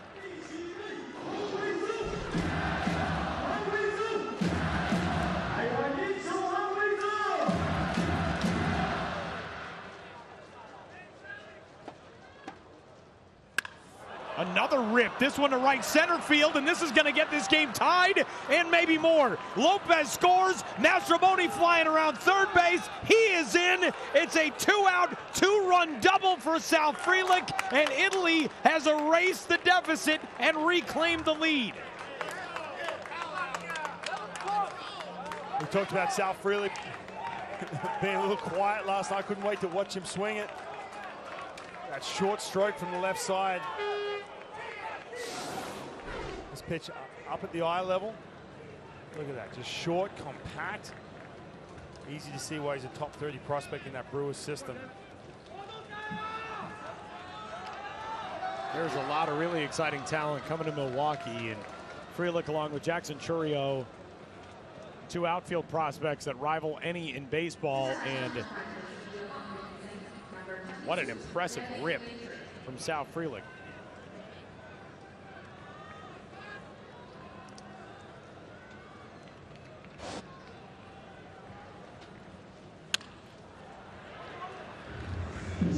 Tyler, we've talked about this. We talked about it in the game today, 6th inning for Panama.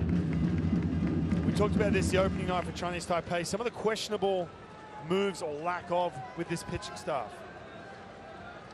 It's pretty evident. Wei Chung Wang is struggling to find answers, but they're sticking with him against one of the toughest outs. 1 ball and 1 strike on David Fletcher. We saw this with Chi Wei Hu on that first night. It cost Chinese Taipei dearly.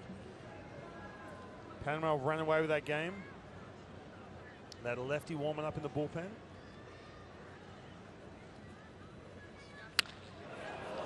That's fouled down the left field line.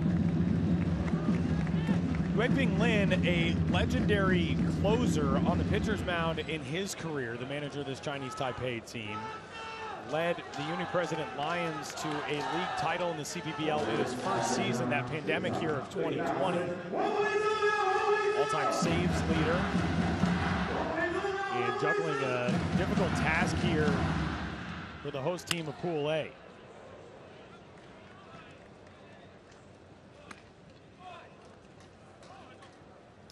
Not only that, too, David Fletcher's already faced Wei Chung Wang. This is that second at bat. So he knows what he's going to get. Again, tough guy to strike out. He was able to strike out Fletcher that first time. Angels utility man.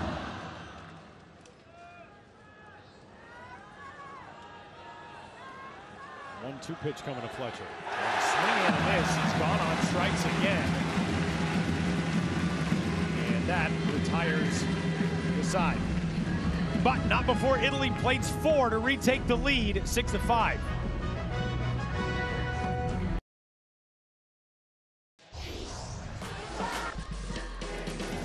Whole lot of emotion in this 2023 World Baseball Classic Pool A for the host squad, Chinese Taipei. A lead twice tonight. 1-0. There's Travis, my man, Big Trav. Look at that. Chinese Taipei rallied from a 2-1 deficit, took a 5-2 lead, and now trailing again 6-5 as we move into the bottom half of the 4th inning. The songs have started. I mean, you're an adopted Seattleite. You could probably headbang like that. For sure. For sure. Wei Lin, the leadoff man, grounder to second, 1 up and 1 down. Well, Seattle had more of the grunge scene, right? True. That's, you know, let's get it right. Nirvana, Pearl Jam. You gotta be more moody than headbanging. Yeah, there you go. I think that should be the title of your biography someday. Yeah. Leadoff man is retired. Here comes Yu Chang. Yu Chang kicked off that 4-run bottom of the 3rd inning with a double to left field. We'll see if Stephen Woods Jr. is the guy to stabilize things on the mound for Italy. So far, nobody has been able to. A run in the first for Chinese Taipei, a run in the second, 3 in the third.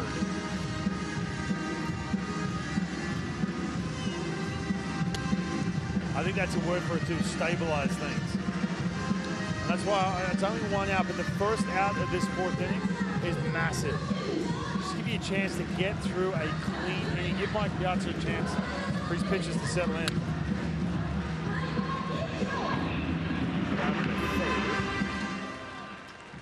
Chang is retired. Let's do an update from Pool B play in Tokyo right now. Samurai Japan with a 7-4 lead in the bottom of the 6th inning. Korea put 3 on the board in the top of the 3rd. Japan rallied immediately 4 in the bottom of that inning to take the lead. They have started to pull away. Shohei Ohtani awaiting on deck as Korea goes to its bullpen in the bottom of the 6th. Striding to the plate in Tokyo. Yenting Wu, who's been really good so far through the first couple of nights for Chinese Taipei. Already on twice tonight, hit by a pitch in the 1st inning.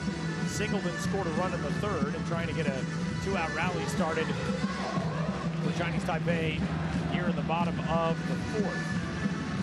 Yeah, Tyler, you'd expect Japan to finish first in that pool. So you're looking at this, one of these teams essentially, maybe even Italy, could be facing Japan. Once you get out of the pool play, into the quarterfinals, it turns into single elimination. Over there in the Tokyo Dome.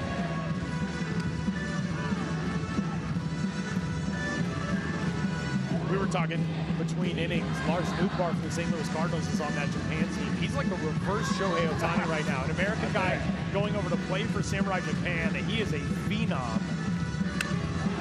Ripped right into the shift on one hop. A 3-up, 3-down inning for the first time today for Chinese Taipei. And we are headed to the 5th.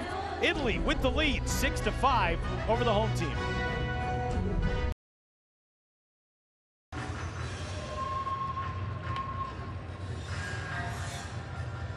New arm into the game for Chinese Taipei as we go to the top of the 5th inning. The left-hander Guan Yu Chen takes over on the mound, and again, we've seen 11 combined runs on 16 combined hits through 4 innings. The Rakuten Monkeys lefty takes the mound. Yeah, it's 7 years over in Japan, 2014 to 2020. See here, fastball, curveball, sinker, and that fork or that split. So that little pause at the top, which is pretty stock standard, especially in Japan. It has to change speeds, especially against this Italian lineup. These guys have to have those answers with 2 strikes. They are so good with 2 strikes. Tell you what, Chinese Taipei went through all their pitches. We saw that graphic up on the screen, how many guys they used that first game. They don't have an off day after this. So you've got to be pretty cluey what you do, the way you structure this bullpen. Leadoff man for Italy here in the top of the 5th inning is Vinny Pasquantino. Pasquantino singled the left field in the 1st inning, 4-3 ground out in the 3rd.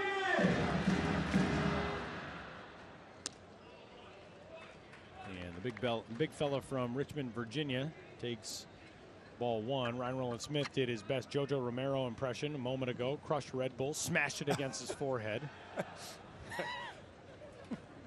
Fired up, this crowd. It's got me drinking Red Bulls.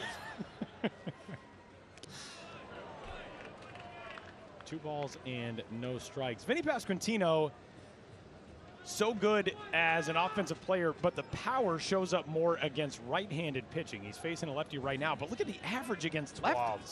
It's amazing. You want to be an everyday player in the big leagues, you've got to hit both, especially from the left side. Look at that, 352. I guarantee those home runs are going to come against lefties. He is just incredible. He's the type of guy who makes you wonder, how did he last until the 11th round? The skill set, what he did in college, now obviously going to Old Dominion, it's a little bit different school. He's not maybe scouted the same way that an SEC player would be or something like that, but Vinny Pasquantino, the Kansas City Royals somehow got a steal with him. And he's the guy that you look at now and think, he was a first rounder. That wasn't the case with him. Because scouting is so tough. I mean, I have to give those guys so much credit. And discredit too, like you said, the fact that a guy like this slides 11 rounds. Someone brought up to me, hey, would you like to get involved in scouting? And I said I'd be terrible at it. I would really struggle. It's tough. We've got friends who scout. I don't know how they do it. Unable to hold up there. The count is 3-2. Told you the story the first time I saw Andrelton Simmons was a member of that Netherlands roster, 2-0 so far. Saw him in the Carolina League, and he had a bad weekend. I thought, this guy's not all he's cracked up to be. And then 4 or 5 gold gloves later in the major leagues. Big pitch coming up here to the leadoff man in the 5th. 3-2. Called strike 3. Out number 1 is strikeout number 1 for Guan Yu Chen. That definitely goes against the skill set and a scouting report from Vinny Pescantino. Extremely patient, but tough to strike out. And it's just a fastball middle. Obviously looking at something breaking, throws him up. It's a big strikeout. So the 3-hole hitter is gone, and that brings in the Arizona Diamondbacks prospect Dominic Fletcher, number 17 prospect in that organization, according to MLB Pipeline. And man, if this World Baseball Classic start for Dominic Fletcher is any indication, I don't think that ranking is going to last that low for long. This has been a coming out party of sorts for Dominic Fletcher. Out on an outfield assist, showing off a terrific arm. A couple of innings ago, he's been on base twice and scored twice tonight. A single and a run scored in the 2nd, walk and a run scored in the 4th. He led off both of those innings.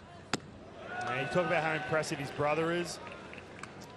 Obviously, Major League utility man for the Los Angeles Angels. There he is. His younger brother, I've got to say, different style of hitting, that's for sure. More power. Still hits for high average, more patient. Both these guys are getting a chance to play on the same team for the first time.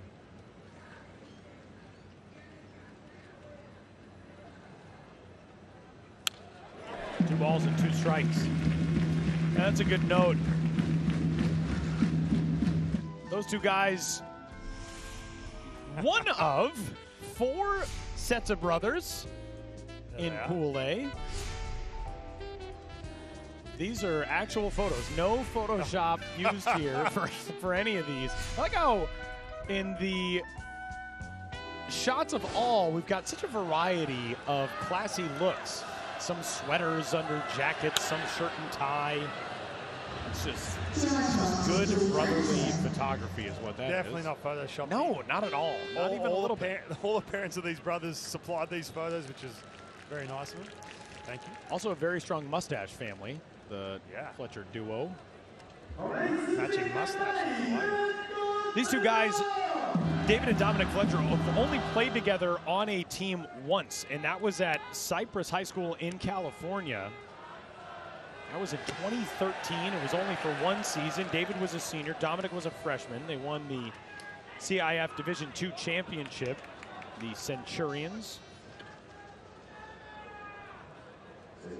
Dominic spends his offseason in Arkansas, product of the Razorbacks. David lives in South Orange County. Swing and a miss on 3-2. So back-to-back strikeouts for Guan Yu Chen. And 2 gone, bases empty for Brett Sullivan. And Guan Yu Chen, 2 big strikeouts from 2 top hitters. First of all, Vinny Pescantino, Major League first baseman for the Kansas City Royals, and Dominic Fletcher, huge prospect in the D-back system. Left on left. Wow, couple tough guys to strike out. And that bullpen's going to get absolute working tonight. See CC Lee, we got a chance to see him pitch the first night. Former big leaguer. Brett Sullivan, pair of singles, pair of runs scored. San Diego Padres prospects.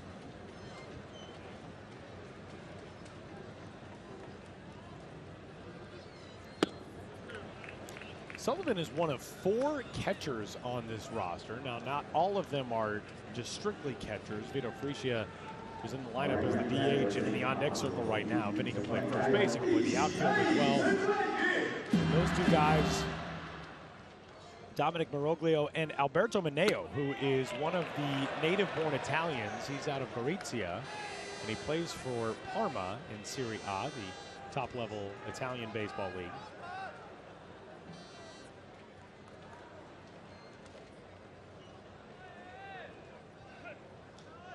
Sullivan, another guy with a lot of minor league credentials, and he takes a 4-pitch walk with 2 outs to set it up for Freesia. I'd say pitch and change right here. I think we will.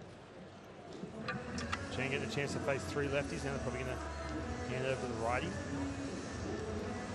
3-batter minimum is in play here in Taiwan, and the rest of our pools for the opening round of the World Baseball Classic. And a visit to the mound here from Ming Che Shu, pitching coach who hails from Kaohsiung City and works with the Raggeds and Monkeys, and this is just a conversation. Yeah, they're going to stick with him. Here's a guy who faces righties and lefties throughout his career.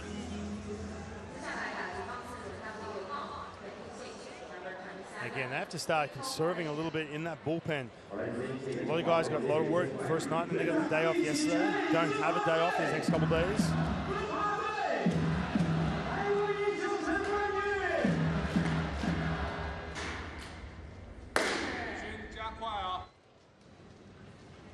Eight pitchers in total used by Chinese Taipei in game 1. We're on number 3 here tonight as Vito Freesia takes ball 1.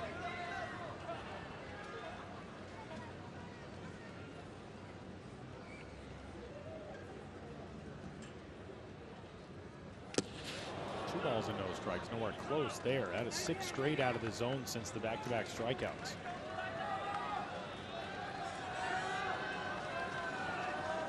Japan has blown it open in Tokyo. It is an 11-4 lead now for Samurai Japan over arch rival Korea. That game is headed to the top of the 7th.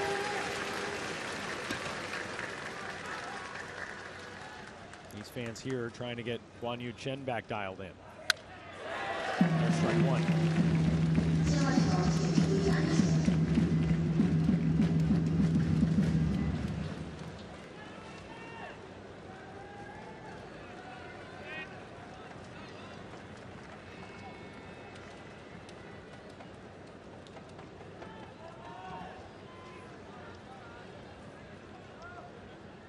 Chen from the belt, very short lead over there for Brett Sullivan, and the pitch is fouled off the front foot of Vito Freesia. He finds himself in a 2-2 count.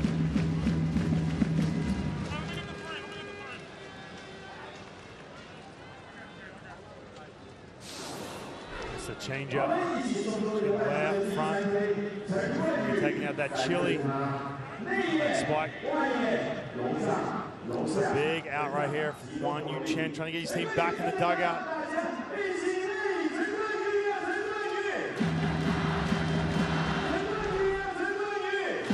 Vito Freesia, that frame listed at 6'3", 225. He takes up that entire batter's box with that wide stance.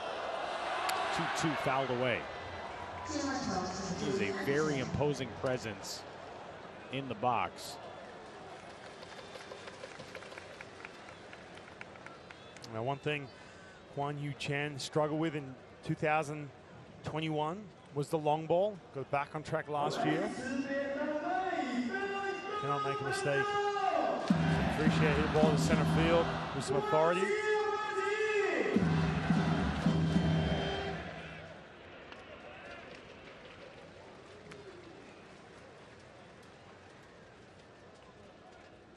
Chen might have just wanted to go over something different there with Brett Sullivan barely off the bag, and he checked on him with the throw.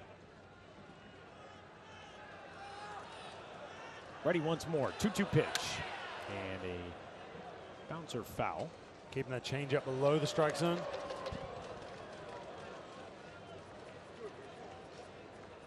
Look at this sequence. Sinker changeup, go back in the count, that 4-seam fastball. You're going to see nothing but change-ups right here. Lefty on deck, Nicky Lopez.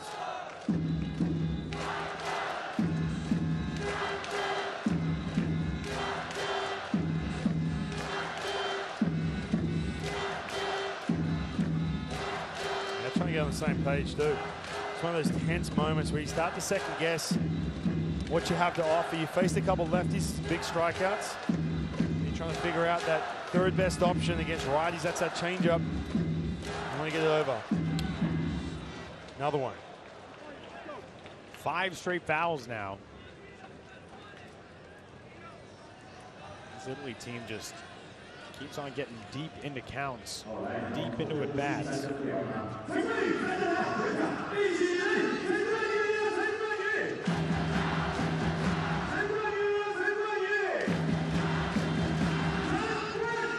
There's 106 pitches thrown by the 3 arms on the mound so far tonight for Chinese Taipei. 2-2 coming.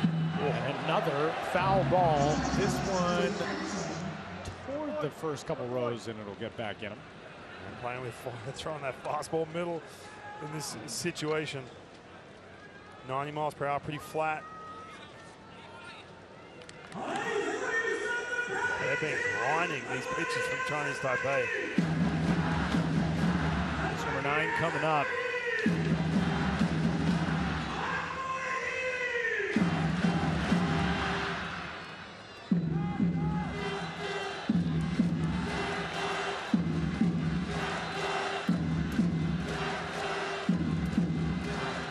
The breaking ball right here. Another 2-2. Buried it. Sullivan off of first and back in before the throw got there, and the count is full.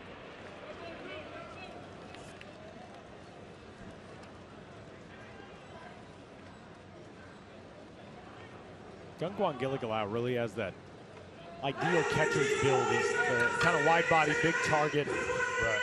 Seems to move very well, blocks things, handles all of that stuff, and was trying to get that throw back in behind Brett Sullivan.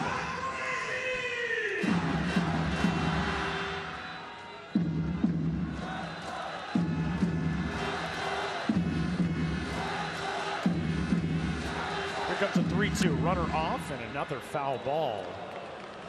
What an at-bat here from the Phillies prospect. Yeah, this is a huge at-bat. Not to mention, obviously, you see the 10 pitches. You're seeing that changeup easily. You're not going to beat him. You're not going to get that swing and miss. You just have to generate that weak contact somehow. You have to stick with that plan A. Do not want to cough up a fastball middle here, make a mistake. Can't give in. Another changeup. 3-2. Ball 4. And it is first and second with 2 out. What a plate appearance from the 2019 40th round draft pick. His manager, a 62nd round pick, Mike Piazza, when he was taken, a round that has long since ceased to exist. And a pitching change coming up for Chinese Taipei, and we will step aside with it. Runners at first and second after back-to-back 2-out walks. Top of the 5th. Inside jump.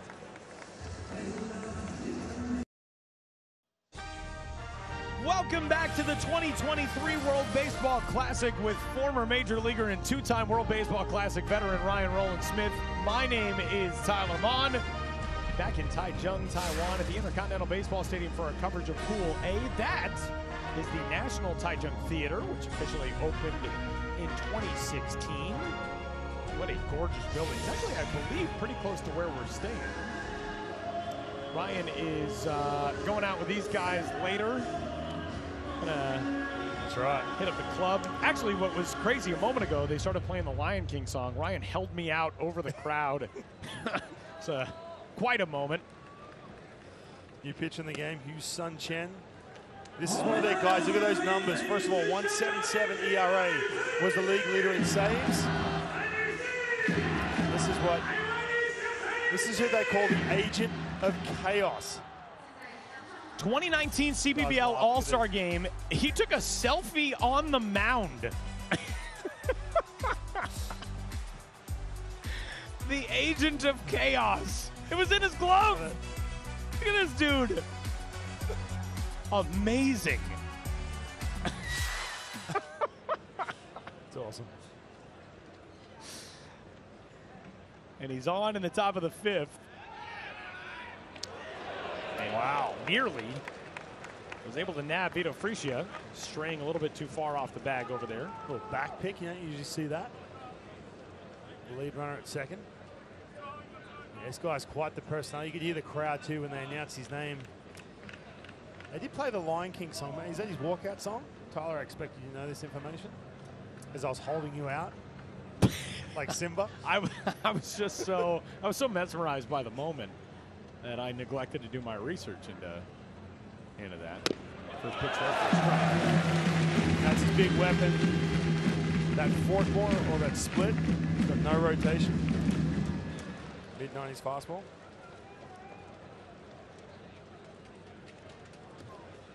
Yushun Chen, right now, a member of this roster under the manager, Yue Ping Lin, who is the all-time CPBL saves leader, and he's closing in on that record.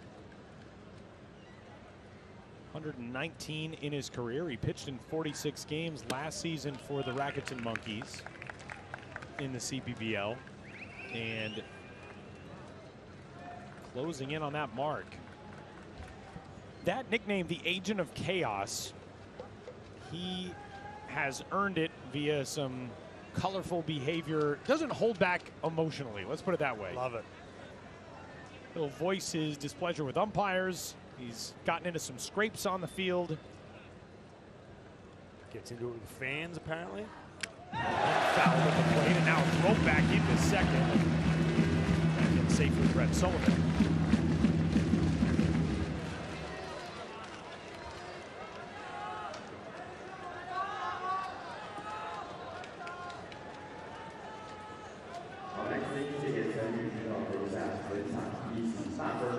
Sullivan seems to be all right, but we've seen a handful of guys today, and you do kind of wonder if this humidity, it is just a very sticky sort of night. Yeah. If that's messed with some players, that might have just been a bit of a jam, slide back in.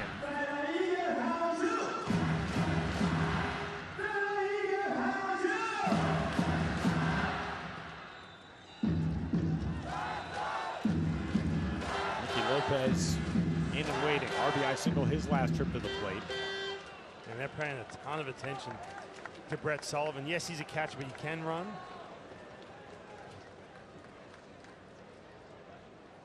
He's frustrated. Look at that unwritten rule. If a guy rolls his ankle a little bit, you start messing with him over there if there's no chance he's moving. You see him hugging that bag right now as it's Sage's pitch. Another foul, 1-2. Chen that last step off, and Brett Sullivan not pleased. It's intense, man. I mean, look, you go from spring training into these games. Yep. You get them amongst your teammates, all wearing that Italian jersey. They have that pride across the jersey. He's an intense dude. Agent of chaos for a reason. That's right.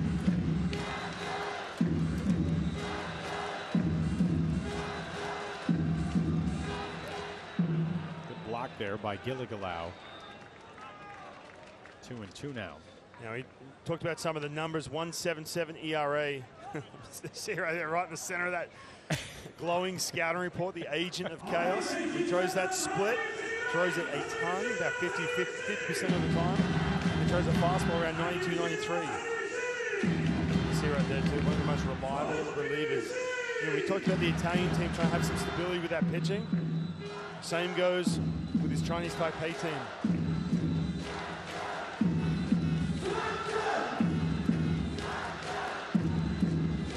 Yushun Chen trying to keep this thing in a one-run deficit for his team in the fifth. Nicky Lopez waits.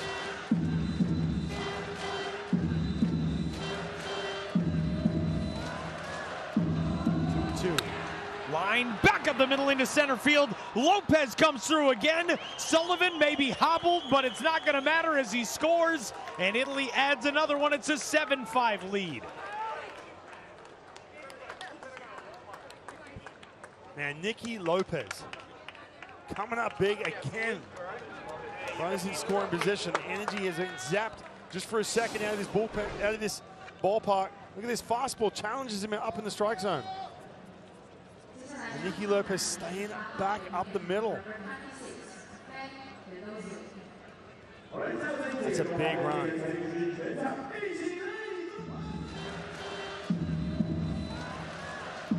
Just watching Brett Sullivan, watching how he's moving on that ankle. Still moving well around that third base. Good to see that. The Brett Sullivan appears all right. And Nicky Lopez coming through again for this Italy team. The safety squeeze to drive in a run in the second, an RBI single in the fourth, an RBI single here in the fifth. Italy has put 5 on the board the last 2 innings to erase that 3-run deficit. And Brett Sullivan probably gets some attention in that third base dugout to make sure he's all right.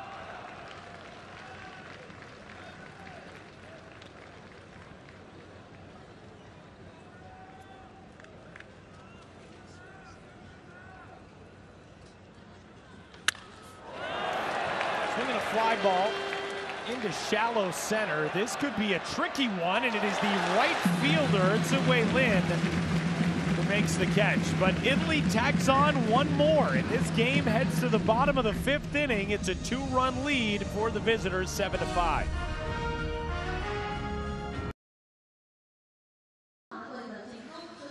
The 2022 Mission Classic trip to Italy featured undoubtedly some delicious espresso, and this Italy team, led by Mike Piazza, they decided to keep that tradition alive. These are the photos from that Mission Classic trip. There's the espresso shot. It's carried on into the dugout. I love it. We spotted that as we're looking through these photos of the team in Italy. You see big Vinny Crescentino, but we did spot the espresso machine. It's like it's a given, right? Apparently, if you're playing for Italy, that man right there, Mike Piazza, going all in. I'm going to say now, by the way, it is known as a cafe, if I'm pronouncing that correctly. There it is. Looks good. Look at the little guy. Like now it's in action right now. That is Michele Garoli, who is the outfield coach from Parma. Yes, a cafe, simply an espresso, served black and only in 1-shot increment, Tyler. Don't try and ask for your froth milk or your half and half or your cream, as you Americans call it. No. Espresso shot, that's it. So if you're playing for Team Italy, boom, that's all you get. You got to go straight espresso. That's right. Should we tell the people tuned in about your drink orders this week? Hey, go for it. Should we explain this? Ryan and I have made it a tradition. We've now done broadcasts, 4 different countries together at this stage. We never in America, where we both live, by the way, but 4 countries otherwise. And we like to find coffee shops. We found some very cool ones. We found an incredible coffee shop in Tokyo a couple years back. Michele Garoli joined a cafe. You know, he's the team barista, by the way. At this rate, it's going to be a while before he gets to sleep, so presumably the caffeine will wear off from this. But Ryan and I found a terrific coffee shop near our hotel a couple of mornings ago. We walk in, and we're putting our order in, and Ryan orders a latte, and says, how many shots normally come in a latte? And the guy says 2, and Ryan says, all right, can I get a latte with 4 shots? And I hit the counter, bang. I said, make it 4. His head nearly exploded. And he said, wow. The most astounded I have ever seen at a coffee order. People were popping out from behind closed doors. Like, who is this lunatic ordering 4-shot espresso in this latte? What is this dude doing here? Yes, Gungan Gilligwao is out number 1 here in the bottom of the 5th. I'll tell you what, Stephen Woods talks about stabilizing this pitching. It's a good breaking ball right there. They've got the lead. Now it's time to figure it out on the mound in between the espresso shots. Believe it or not, that's the first strikeout of the night for a Chinese Taipei hitter. 6 on the other side for Italy. All balls in a strike. On the 7-0 hitter, Chen. You know, we talked about Mike Piazza maybe needing to scroll through some of the arms in this bullpen to see who would handle this atmosphere the best, because Ryan Castellani didn't last long, just 2 innings in the start. Joe Biagini, just a third of an inning. But Stephen Woods Jr., he has gotten this thing leveled out. Doing some good work to this point for Italy. And getting that first out is massive. You know, the run probability obviously diminishes when you get that first out of an inning, believe it or not. But it just settles you in. You go to work. You're constantly giving up base runners with none out. The stress pitches mount up. It's different to throw pitches with no one on. Talking about high leverage situations, but when you're constantly out there battling through at-bats with runners behind you, it makes it tough. Breaking ball, slapped back up the middle of the base hit. That is the first knock since the close of the third. It was a 3-up, 3-down fourth and a leadoff out in the fifth.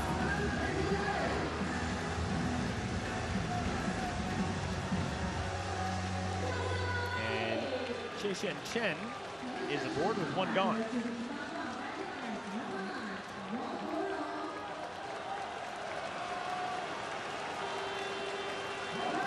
And that brings up Dawang, the great king, Ho Young Wong.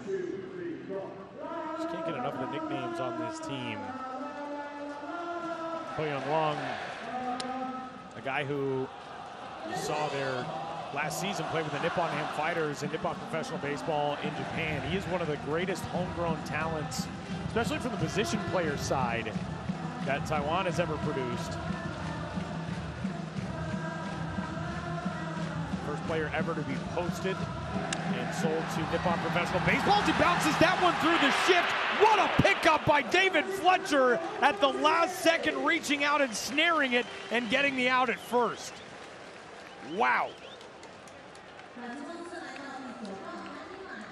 And that is a huge out. He's pulled on the other side of the bag. He has played some second base. We know he's a utility man, but this is a tough play. Playing that ball behind him, 360. Throwing a strike to big Vinny Pasquantino over there at first base. Big out. Otherwise, you're looking at runners at first and third.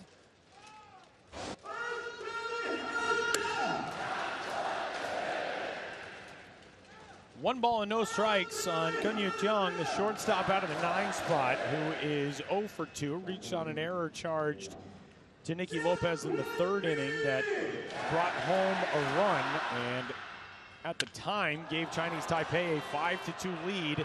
That has vanished. And that inning wraps up on that grounder. And we head to the 6th. Chinese Taipei still trailing Italy with a 2-run lead.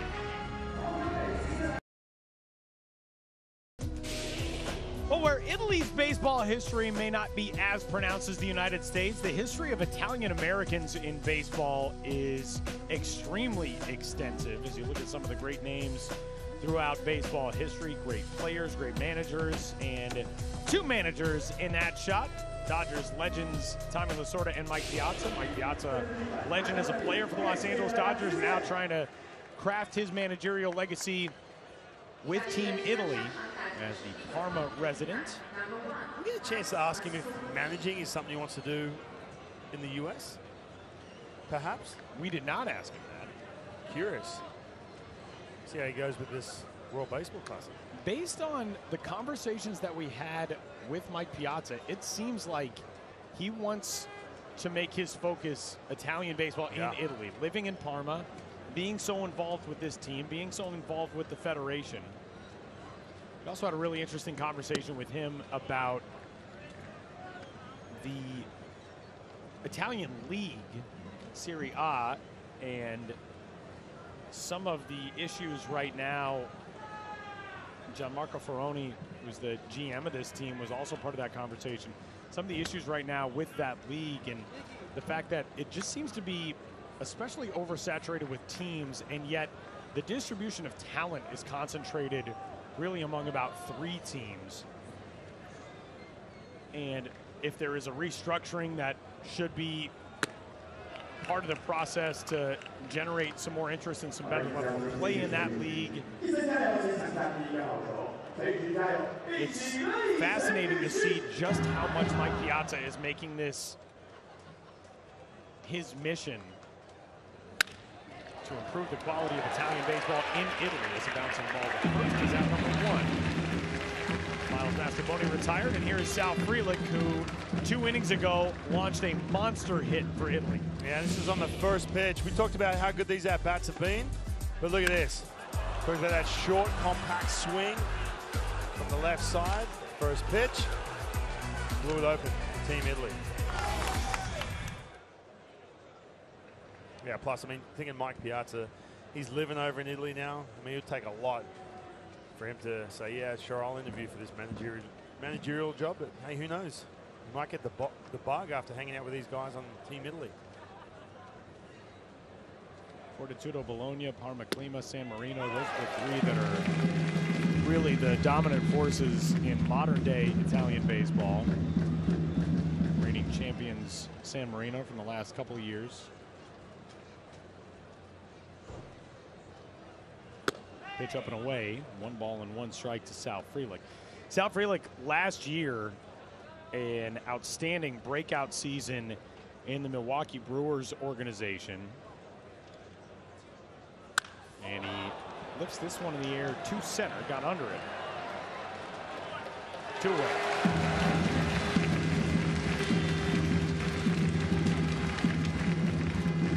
With the bases empty, that'll bring up David Fletcher. Italy has been retired in order just once tonight. That was back in the 3rd. Last inning started with 2 outs from the first 2 men, and then strung together 2 walks and a single for a run to extend the lead to 7-5. And David Fletcher, who was 0 for 3 with a couple of strikeouts tonight, takes ball 1 down.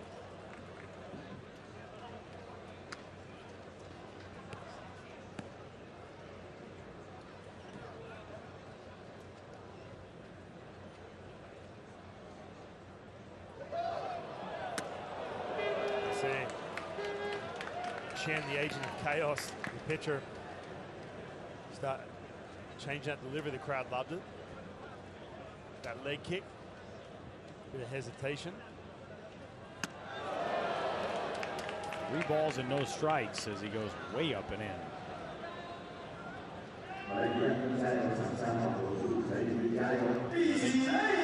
Telling David Fletcher, hey, it's nothing malicious there. Just lost that pitch, 3-0. And grooves in a fastball for a strike at 92. David Fletcher's been prone to the swing and miss, more so than what we have seen this time with the Angels. Talk about how much contact he makes. 3-2. Being patient right here too. Vinny Pasquantino in the on-deck circle if it gets to him.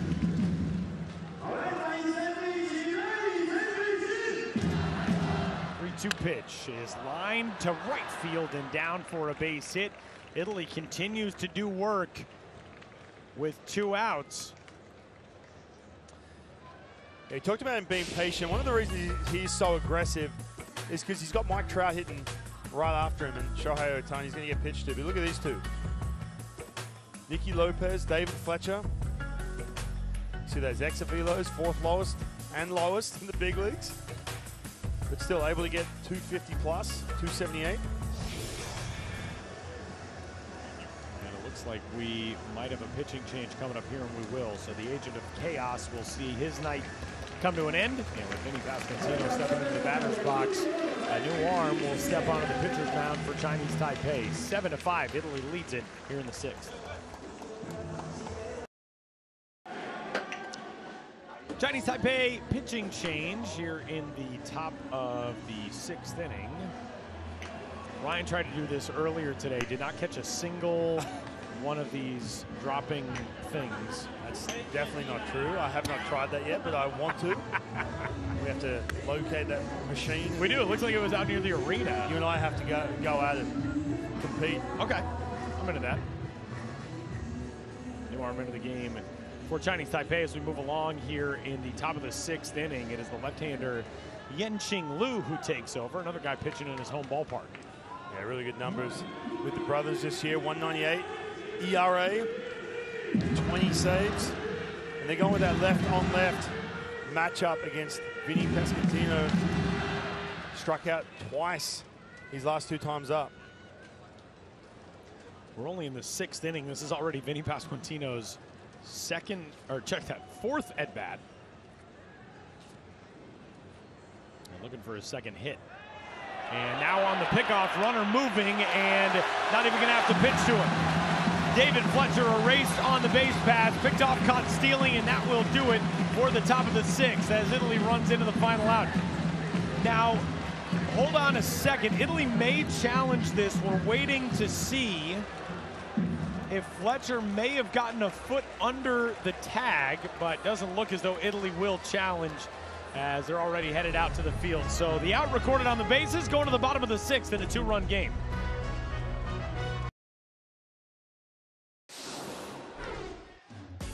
Straying a little bit too far away from first base, David Fletcher is nabbed on the base paths to end the top of the 6th inning.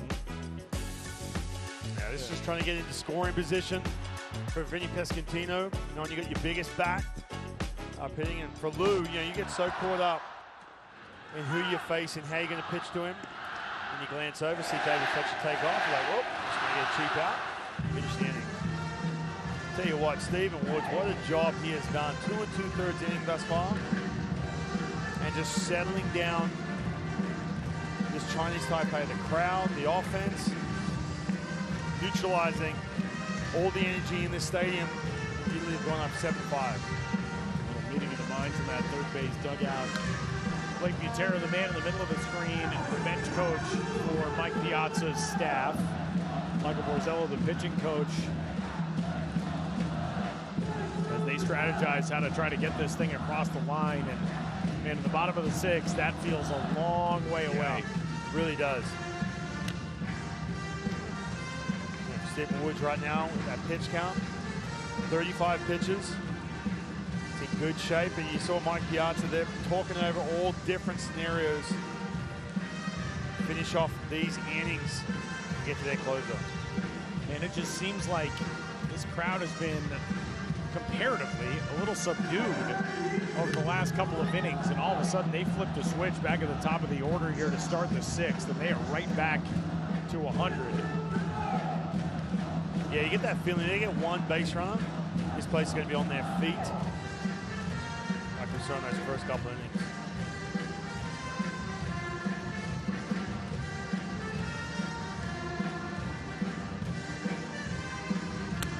Too high, 2-2.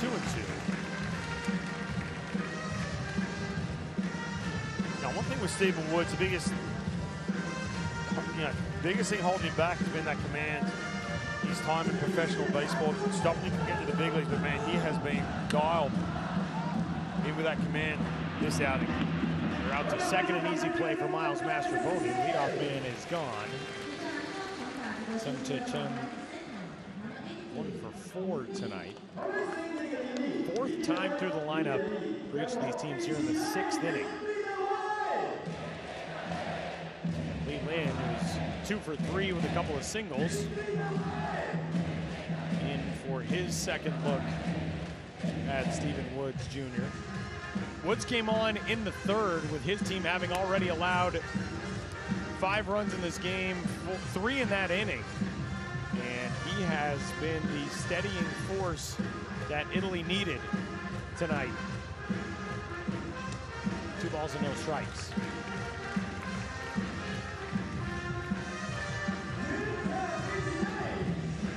Yeah, I mean, you look at this, walks per 9, 7.6 walks per 9, 2022 in AA. Not been the case tonight at all. In fact, Chinese Taipei's hitters have not worked a walk against any Italy pitcher tonight. 2 balls and a strike now on Lee Lin, who is 4 for his first 8 here in Pool A. So the music's coming from up on the concourse on the first base side. 3-1.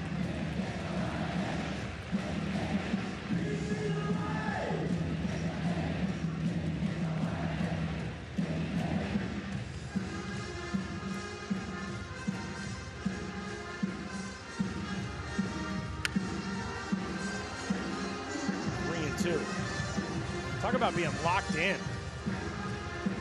You're the band conductor. Can't be off beat at all. Is he the conductor though, or he's just turning around and telling these musicians? He might just be a guy who's really into it. 3-2 is the first walk of the night for Chinese Taipei. Let's take a look back at the first inning, the first trip to the plate tonight for Ziwei Lin. And he made a count with an electrifying moment. Yeah, got a pitch to hit that hanging slider. He lifted the roof off this building with this swing. Ball was crushed. And look at this reaction from inside the stands at Taichung Intercontinental Baseball Stadium. Huge credit to our tape guys for getting that one onto this broadcast tonight. Men and women of this crew have done such unbelievable work through our first 5.5 games.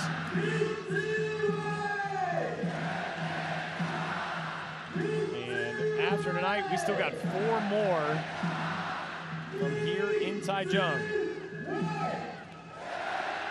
Ziwei Lin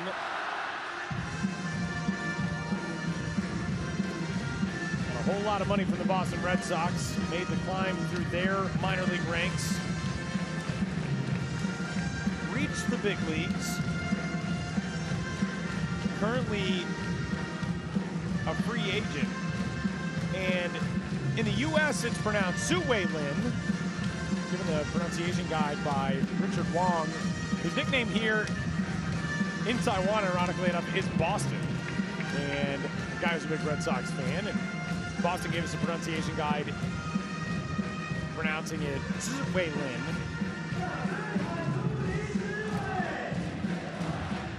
28-year-old who spent this past offseason for the Northern Hemisphere League, playing in the Southern Hemisphere summer with the Auckland Tuatara of the Australian Baseball League. 25 games, 337 average, and a 1,000 OPS for the lone New Zealand-based team in that circuit. Fouled off the right shin. Looks like he got at least part of the shin guard, but still doesn't feel very good.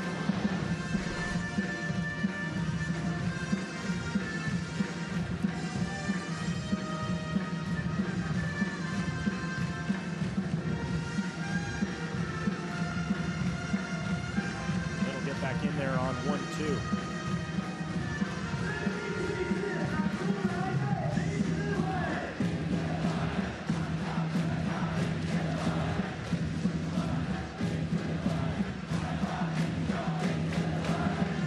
One-two pitch. Fouled again. It's that hard in the lineup for Chinese Taipei here in the 6th inning. Got Yu Chang, Boston Red Sox on deck. Stephen Woods. He's at 48 pitches right now.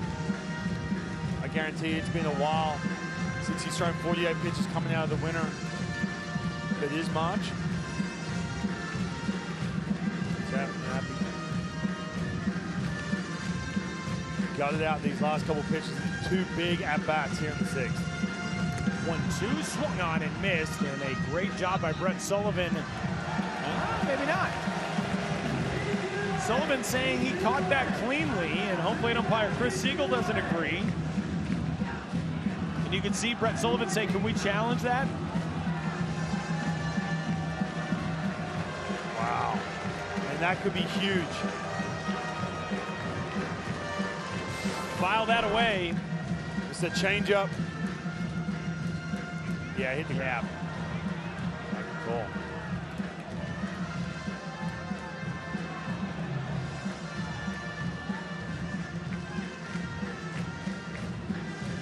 We can't challenge that.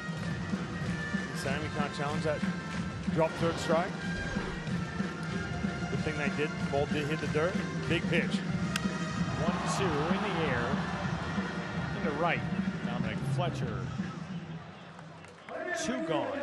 And this is probably essentially going to be the last hitter for Stephen Woods Jr. And it's a big leaguer, Hugh Chang, a guy who fans were very upset when he announced that he wasn't going to be joining this team back on January 1st. They took to it on social media. A couple days later, he reversed his decision. Here he is. Big moment right here, tying run. Batting in a monster spot here, and for Stephen Woods Jr. at 50 pitches, he is done for the remainder of this opening round. But now has the leash of 15 more if Italy wants to continue using him. Yeah, no one warming up in that Italian bullpen right now.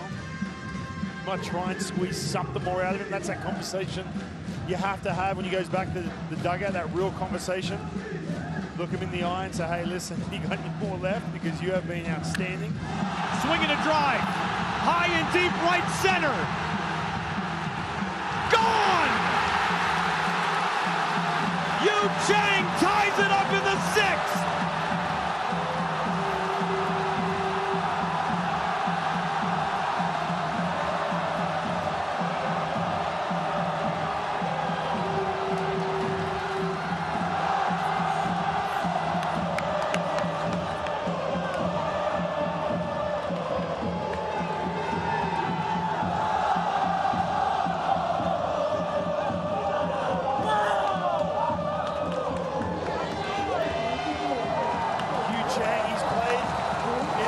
But no bigger moment in his career in front of his home crowd.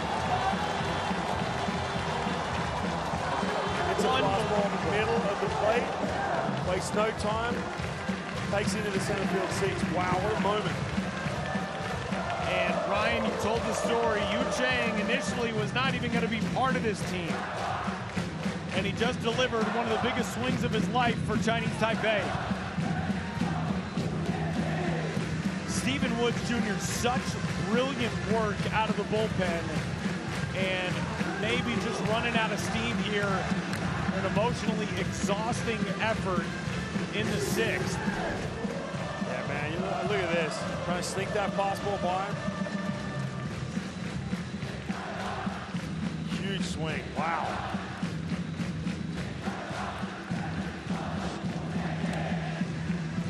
Big cut and miss there on 1-2 from Yenting Wu, and that will do it in the 6th. But Yu Chang comes through, and Chinese Taipei is back even. 7 runs on 10 hits on each side, and we're headed to the 7th with nothing decided in Taichung.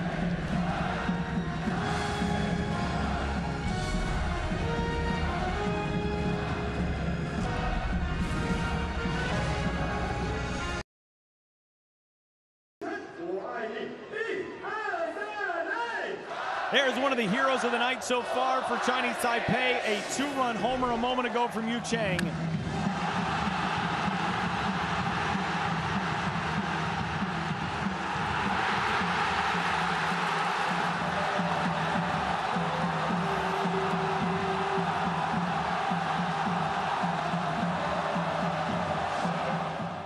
Look at that moment. Vinny Pasquantino pops one up. Catch made, 1 out. Vinny Pasquantino, we got actually a note a little while ago from J.J. Cooper of Baseball America. We were talking about, man, how does Vinny Pasquantino fall to the 11th round? Vinny Pasquantino actually injured a little bit during his junior year in college. Rebounded for his senior year. Yu Chang, his celebration. Yeah, we're gonna revisit this. I mean, what a moment. Talk about the fact he's got a chance to play in the major leagues, but look, when you've got your country across your chest, that's going to be way up there in memories for him and moments throughout his career, regardless of what he does at the major league level. That salute line in front of the first base dugout, pretty cool as well. The underrated moment of that celebration, Yu Chang kissing his jersey as he came around third. And again, for a guy who at the outset of this year, was not going to be part of this World Baseball Classic, showing what this means to him, and even more so what it means to these fans and to this island. what a moment. And Ryan, when we went to break, you pointed this out to me. The chant continued the entire inning break from these fans, too. Yeah. Let him know he came back out of the dugout, and they want to just keep letting him know what that meant, tying this game up.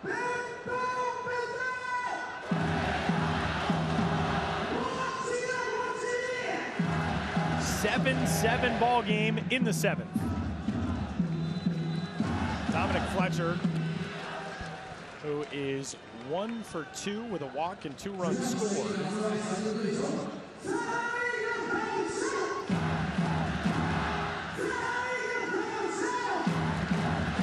Facing a 1-2 count.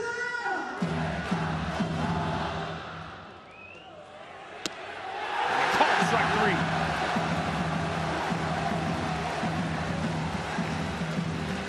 All of a sudden, that momentum, we've talked about this since we got here, the momentum shifting back and forth throughout these 9 innings. Black fastball. Look at that thing. Nothing you can do with that pitch.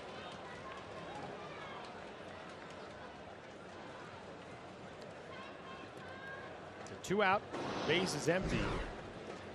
Each of the last 2 innings, Chinese Taipei pitching has retired the first 2 Italy batters. The third man is reached. But last inning, David Fletcher, 2-out single. He was caught straying too far off of first and erased on the base paths before Yen-Ching Liu even had to throw a pitch to Vinny Pasquantino. Pasquantino popping out to start this inning. Strikeout for Fletcher, and now a 1-1 count on Brett Sullivan. And that guy just living on cloud 9 right now. 1-1. And regardless of what happens in these next couple innings, Vinny Pasquantino, the biggest weapon in this Italian lineup, the biggest threat, he will still get 1 more at bat, at least.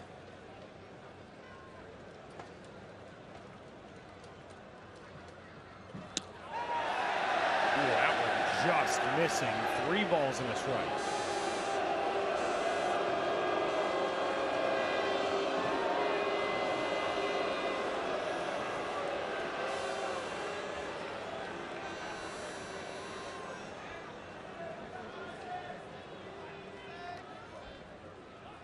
And the 3-1 pitch is ball 4. So the go-ahead run on board, and that's now 3 innings in a row in which Chinese Taipei rather has retired the first 2 and then seen a runner reach. Korea, we got the Japan-Korea game on here in the booth. It's a 13-4 lead for Japan in the bottom of the 8th inning in that one. And the standings in this group, as of game number 6, where we sit right now, I mean, all kinds of drama. It's 7-7 in the 7th. If Italy wins, we've got 2 very clear-cut teams with the inside track to the quarterfinal round in Tokyo. If Chinese Taipei wins, it is chaos behind the Netherlands with 4 one-win teams. And we joked about this earlier. We said, oh, you know, what happens if we get to those last couple of days and we're going to try and figure out some of the things beyond the wins and losses, how this all breaks down. Looks like we're heading that way. So who wants that second spot behind the Netherlands? These fans getting a little restless with Chris Siegel, the home plate umpire. Again,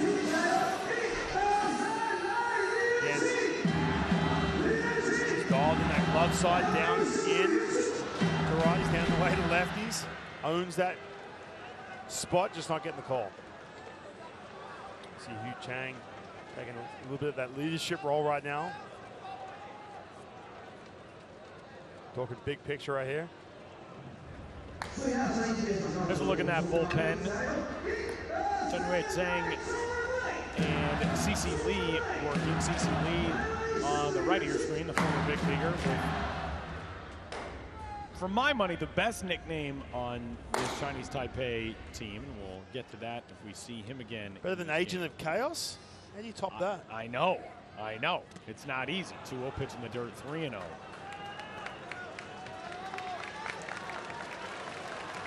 Oh, we'll get to it.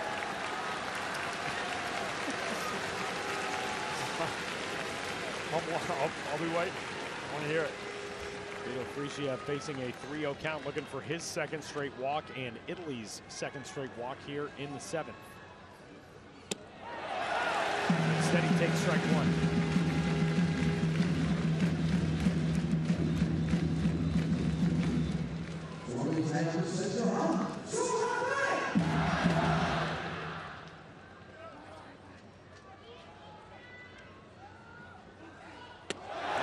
Bends in there for a strike, and it's full. Yeah, every time Chinese Taipei have put up some runs, Italy have answered right back. We are 7-7. Vito Frisia has worked some really good at-bats tonight. And a full count offering is on the way to him. And it's in the dirt, back-to-back walks, first and second now. Go-ahead run in scoring position for Nicky Lopez, who's already got 3 runs batted in tonight, a couple of singles, and a safety squeeze bunt. This is interesting. I think it's just a mount visit. I think with Lou, you stick with that left on left.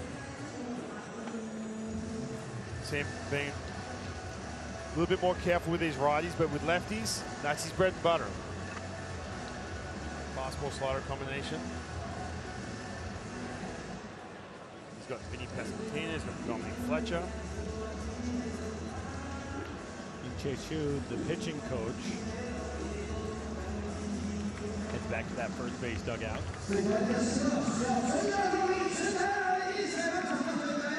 And this has been the biggest bat for this Italian lineup. Nicky Lopez doing serious damage when it counts. Can he come up big here again? Get a fastball middle away, take it right back up the middle and break this game open. Nicky Lopez seeing everything tonight for Italy. That safety squeeze to drive in his team's first run came back in the second inning. RBI single in the 4th, RBI single in the 5th. He scored a run in the 4th as well. First pitch to him, goes right after it and sends it to short. Throw is going to have to be across the diamond, and it's there in time from Chong to get him.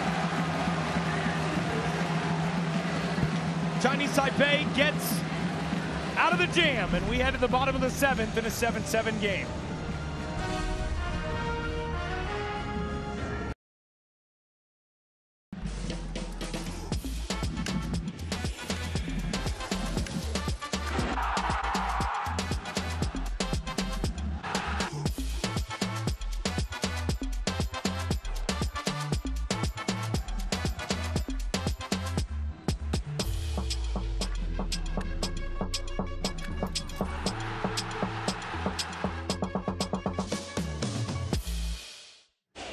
It doesn't get any better than this. A 7-7 game on night number 3 of the World Baseball Classic as we go to the 7th inning. First pitch swinging to start the bottom of the 7th inning. A leadoff out as Gungwan Gilligalau bounces out to the left side of the infield. One up, one down.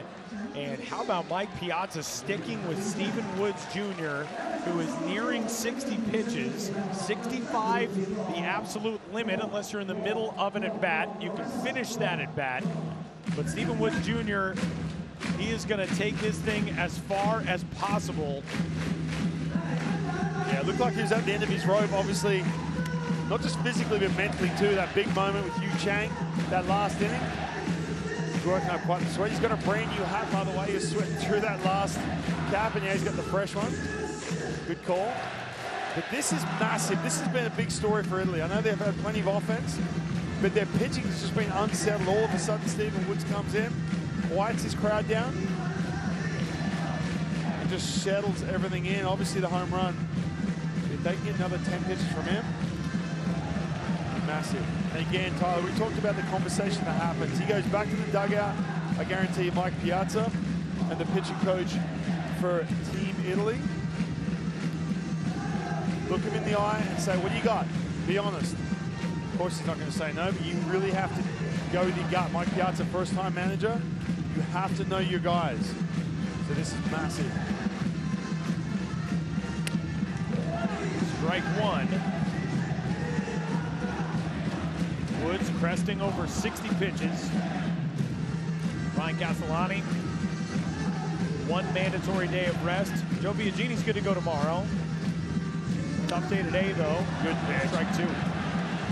Right back in there with that fastball. Look at this tempo, too. Right back on the mound, wasting no time. Fastball on the knees. And you got curveball right here. 3-2 breaking ball, stays up high. A 1-out walk. And this will spell the end, more than likely. The last batter probably to face Stephen Woods Jr. is the great king, Po-Young Wong, unless Italy goes to the bullpen beforehand. And pitching coach Michael Borzello out from the third base dugout.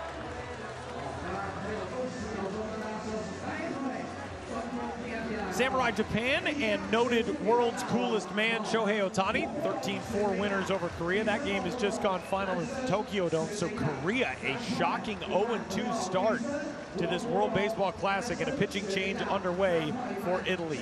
Yeoman's work done by Stephen Woods Jr., and Italy going to the bullpen in the 7th.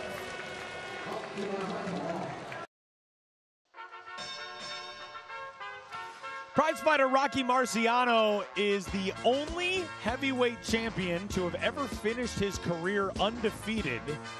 And if you're thinking, wow, this is a stretch to pull out a connection to athletics for an Italian American, it's not, because the new arm into the game for Italy is his cousin, twice removed, Joey Marciano, who takes over on the pitcher's mound, inheriting a base runner here in the 7th. Man, he has a heavyweight battle on his hands right here in the middle of this lineup. The Chinese Taipei, Joey Marciano coming in the thick of it. Look at that big body lefty, fierce competitor. He's get that fastball up to the mid-90s. He's got to command this slider. This is a pitch. He's got to be a put-away pitch outside the strike zone. What a big moment. You talk about coming into this kind of environment, this atmosphere. Stephen Woods Jr. with a fantastic job. Outstanding work today, Stephen Woods Jr. Joey Marciano, when we went to the team workouts a few days ago, you could tell he is a guy that other guys gravitate toward. Great energy, big gregarious left-handed pitcher on this team, and his first pitch is inside for ball 1, 1-0 to Po-Young Wong. And actually, check that, a pinch hitter in this spot, pinch hitting for a one-time Triple Crown winner is Jin Chang, an outfielder from Tainan from the Rakuten Monkeys. Chang back up the middle, that'll scoot through for a base hit. Pinch hitter comes through, first and second, 1 out in the 7th.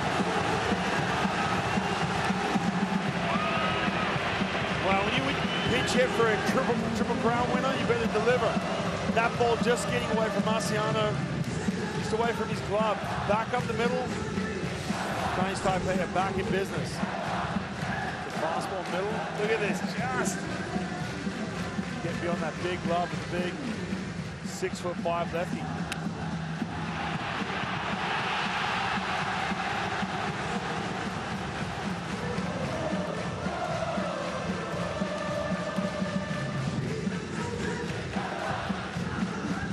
Now it's Gun Yu Chong.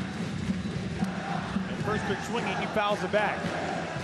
We'll say this, on moments like this, when the crowd's getting amped up, you see Joey Marciano back on the mound, sometimes you've got to slow down a little bit. Make sure you process what that next move is.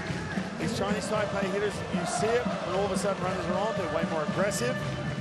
You have to slow them down, slow their tempo down a little bit as well. Up and away, 1-1. Gun Yu Chong out of the 9 spot, 0 for 3 tonight. Reach on an error back in the 3rd. On a ball, he scooted under the glove of Nicky Lopez.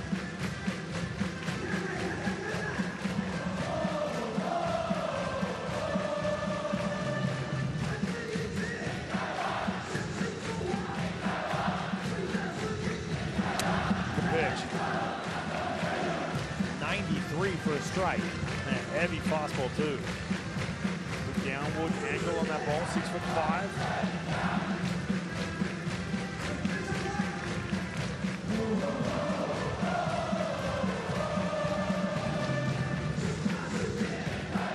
Go-ahead run 2 stations away at second. Marciano deals. Jung fouls it back. 1-2. Yeah, just too much play with 2 strikes. Taiwanese hitters great at generating contact, fighting pitches off. You've got to make a chase.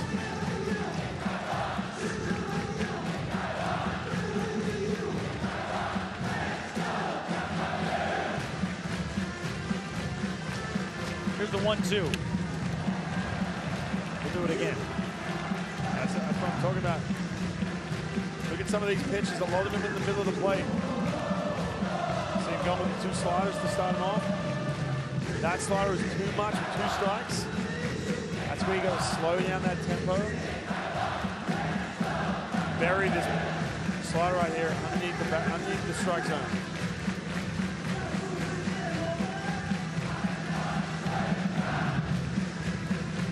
Another 1-2 pitch. Jung really battling out of the 9 spot.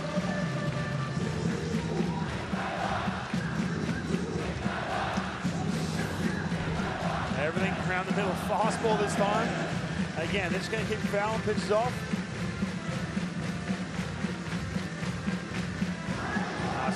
Turn around, checking his velo up on the scoreboard.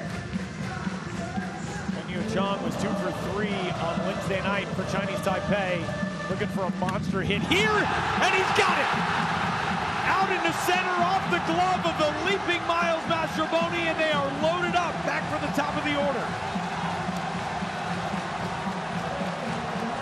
You can see that coming from a mile away. Middle of the plate. Guys can make contact.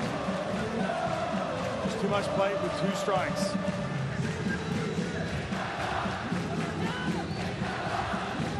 Michael Borzello out again from the third base dugout. Brian, something we talked about on Wednesday night, and you alluded to it earlier, for relief pitchers, you come into this game, but you do it from a bullpen that is in a bunker, essentially. You're underneath the stands, so you're not really involved in this atmosphere, and when you come out and you enter this deafening noise, crazy energy, it has got to mess with your ordinary routine, obviously, but even just the way that you're amped to come into a game. Right, half the battle is when you get loose, obviously physically, but you're trying to get a feel for the environment. See Marciano, he's rushing in between pitches, but that's a big factor. Usually in the US, whether you're in minor leagues, like a lot of these guys, or especially in the big leagues, you're in those bullpens at left field, right field. You can see the runner at second base stalling a little bit at second. That saved a run. He had to wait, freeze on that line drive, make sure that ball wasn't caught.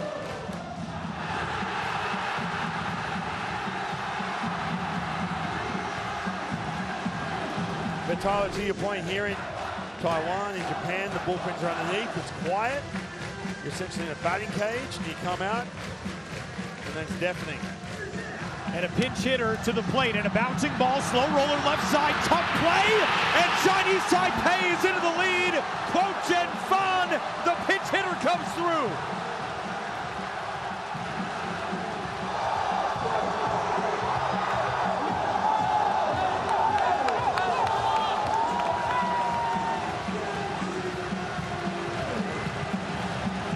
A walk and 3 straight singles with 1 out. It's 8-7.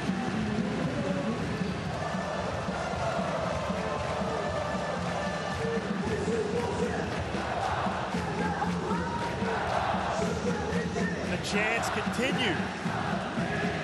The energy. The hits. And here's the MVP, Lee Lin, and he fouls one off. It really, this is a cliche sports thing, but it really feels like this crowd is an extra player on the field 100% for Chinese Taipei. Yeah, as cliche as that sounds, and you said it too, but listen, you see David Fletcher, a major league infielder, get caught between. And what that is as an infielder, you've got to know exactly where you're going, especially with loaded bases. And that crowd, you said it, Tyler, and it's so true.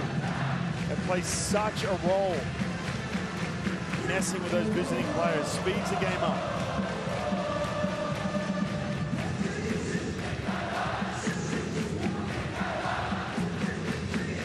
That will go as a hit, by the way, for Quoten Vaughn. So 2 pinch hitters in this inning, both of whom have come through. Now a bouncer out to short.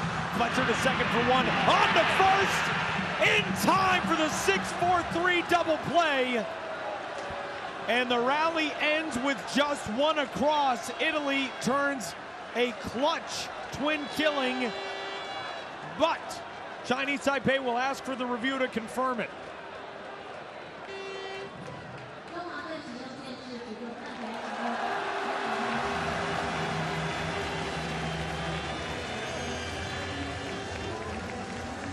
So, we will see.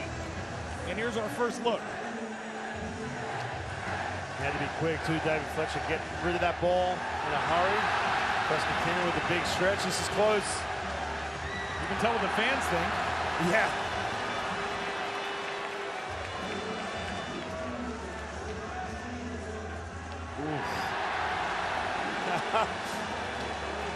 And again, the call on the field is an out call. Wonder if they're trying to suggest a call here.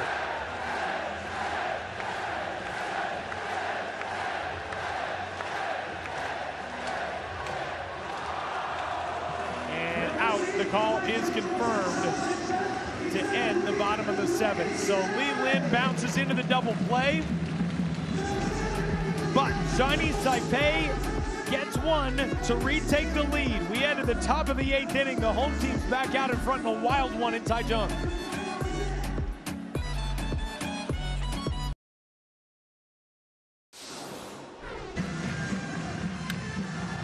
Bases loaded, 1 out, bottom of the 7th. Here's how the rally ended for Chinese Taipei. A beautifully turned double play by Italy. And man, if Vinny Pasquantino is 6'2" instead of 6'4", we might still be playing the bottom of the 7th. And a terrific stretch by the fantastic first baseman. Oh, look at this. Wow. Every inch of that frame in the splits. And the crowd trying to will their way into a safe call. This entire stadium chanting safe, safe. Luzio, the leadoff man, in the top of the 8th. That's a great look at it. And again, the call on the field was out originally, so there had to be clear and convincing evidence that definitively proved that safe should have been the call, and there wasn't. As the 1-1 has popped up, foul ground. Gilly Delau gives chase. That's out into the seat.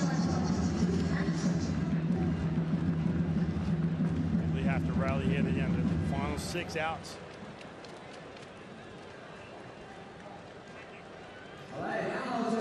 This Italian team, they put themselves in a very good position with the win in game number 1, knocking off Cuba, because you know a draw against Chinese Taipei, the home team, on a Friday night against this crowd, you know it was going to be tough.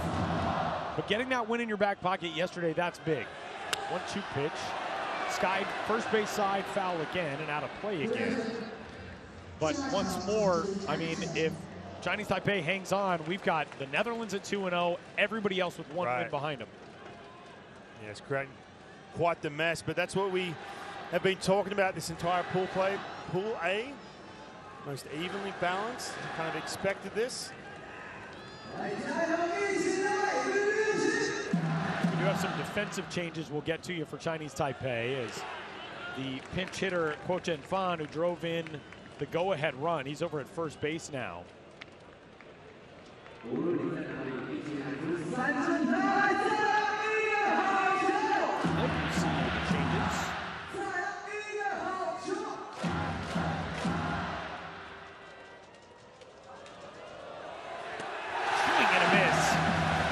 Down goes Luzio, a leadoff out. Big strikeout. Wow. And Lou's still in this game. We talked about Stephen Woods holding it down with that pitching staff. Look what Lou's been up to. Came in, had Vinny Pasquantino at the plate.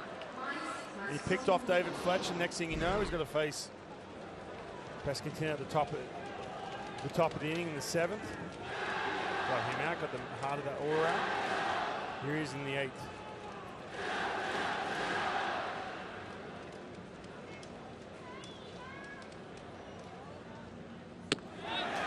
Pitch fastball, just misses. 1 ball and no strikes on Miles Mastrobuoni, 1 for 3 out of the 9 spot. Chin Chang stayed in the game. He is the left fielder. Yu Chang moving from first base to second base. Chen Wei Chen replacing Siwei Lin. Digging the shades out there. Tyler Mons, racquetball goggles. Yeah, absolutely. Out in left field. It's pickleball, please. Excuse me. Excuse me, sorry. I'm imagining those are to help cut down on the glare from the lights here. Mastrobuoni unable to hold up on that one. Mastrobuoni, and then you get the big prospect, Sal Frelick, and David Fletcher, and then Vinny Pasquantino. All the big hitters coming up. Really, right in this game, they're just going to generate some base runners. 2-2. You know, I will say this is a tight zone that's frustrated these fans tonight, but it's been a consistent zone for sure. And that's all you want from an umpire. It's been a very well called zone with the boundaries that Chris Siegel has established. 2-2 pitch. 3-2.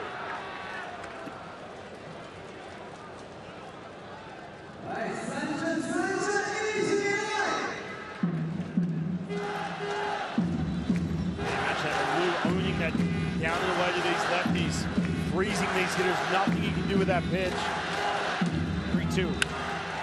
On the ground out to second. Backhand stab by Chang. 2 gone. Yu Chang is so versatile.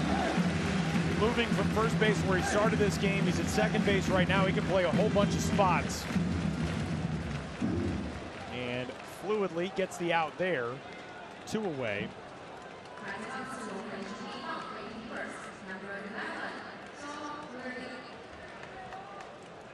We'll go back to the top of the order and Sal Frelick with 2 gone and the bases empty for the 4th consecutive inning for Italy. In the 3 previous ones, the Italians have got runners on after 2 outs to open the frames.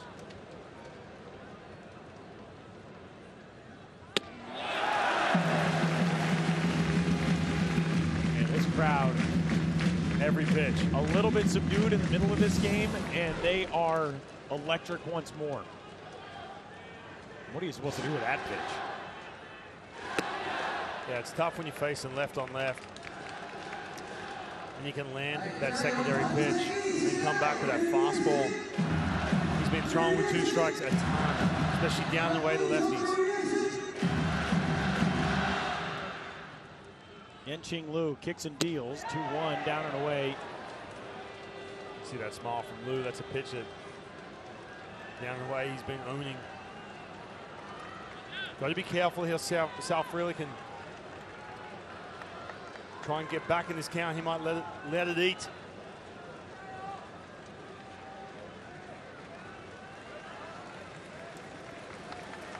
Three-one coming. Frelick takes strike 2. Yen-Ching Liu was part of the designated pitcher pool for this Chinese Taipei team in the 2017 World Baseball Classic and was never activated. He's played on national teams at a ton of different competitions. And maybe no stage like this ever before. 3-2 is outside for ball 4. 4 straight innings now with 2 outs to start the innings and base runners to follow for Italy. Change, yeah, he's at the end of his rope. The guy that Chinese Taipei will go to is Jiahao Sung, and we'll tell you about him when we return. Trying to hang on to a 1-run lead. It's 8-7 home team in the 8th. This copyrighted telecast is presented by authority of World Baseball Classic Incorporated and may not be reproduced or retransmitted in any form, and the accounts and descriptions of this game may not be disseminated without express written consent. It has been nothing short of an absolute thriller tonight at Taichung Intercontinental Baseball Stadium. Yu Chang, a pivotal 6th-inning homer to get his team back even. A 7-7 game at the time. Chinese Taipei scratching a run across in the bottom of the 7th to take the lead.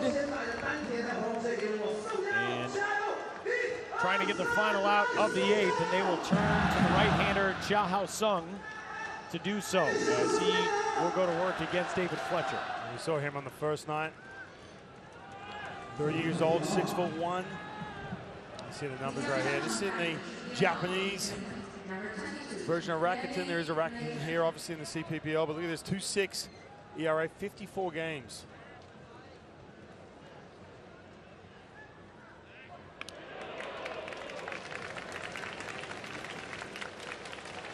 '21 NPB All-Star selection with the Rakuten Golden Eagles in Nippon Professional Baseball. And you can look at this scouting report. Big physical pitcher, expands the strike zone.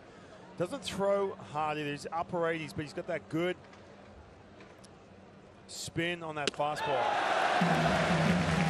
First pitch is there for a strike, only 85 miles an hour. That ball looks like it's right in the middle of the plate and has that extra RPM. Flies gravity a little longer, gets above the barrel. So he's got that split. He can pitch up in the strike zone as well.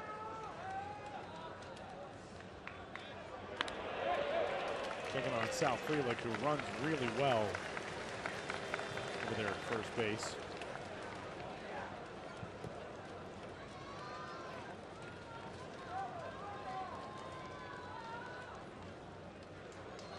Sal Frelick's just got that it factor. He's 1 for 4 tonight, an RBI double and a walk, but man, is he fun to watch. Lead away over at first. And another checkout.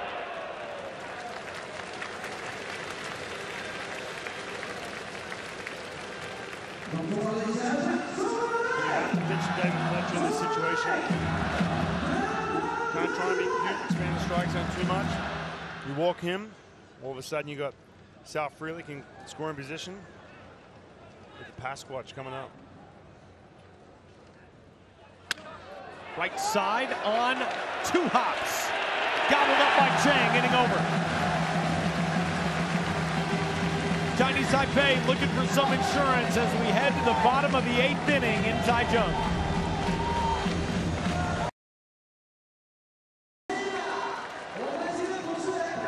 It has been one heck of a night of baseball at Taichung Intercontinental Baseball Stadium, and it's an 8-7 lead for the home team over Italy as we go to the bottom of the 8th inning. The leadoff man into the batter's box to get this 8th inning going is Chen-Wei Chen, who is in the lineup in place of Tzu-Wei Lin. A lot of lineup moves late in this game by Wei-Ping Lin, the manager.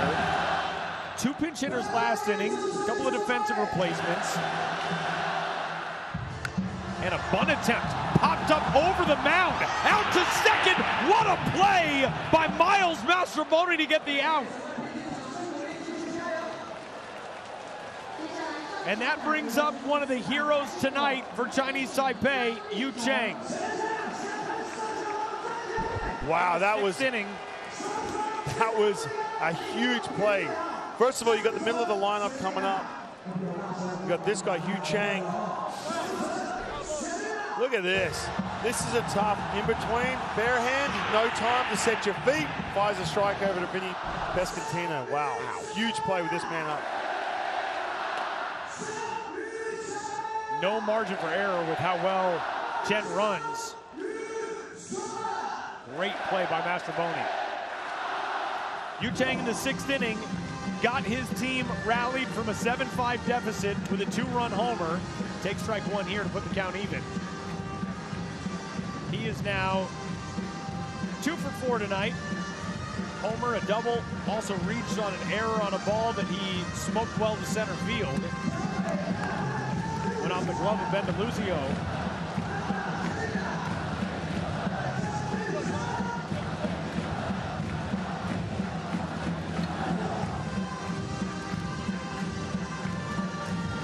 One, 3-1. Being really careful with Yu Chang.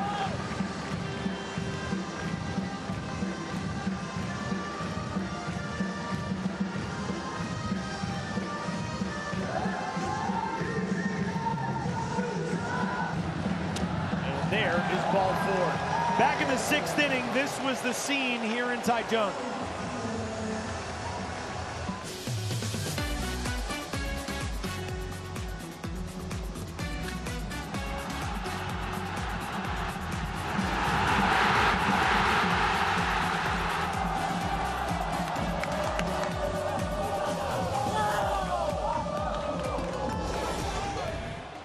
Said to our producer, Chris Bracey, in between innings, can you imagine what that feels like? And Yu Chang, Ryan, you made a great point. These fans, if Yu Chang had shown up after initially saying this year that he wasn't going to play and being, I don't want to say forced, but the social media reaction especially kind of forcing him to take a look at that decision, reverse course, come and play with his team.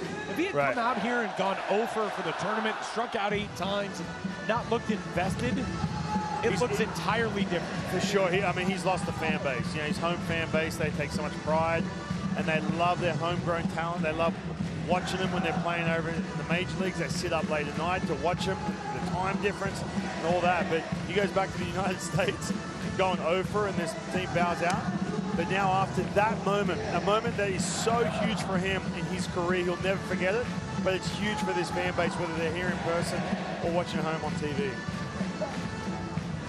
1 out, 1 on. Yen-Ting Wu, who has been terrific. Look at that attendance tonight. Almost 18,800 on the nose.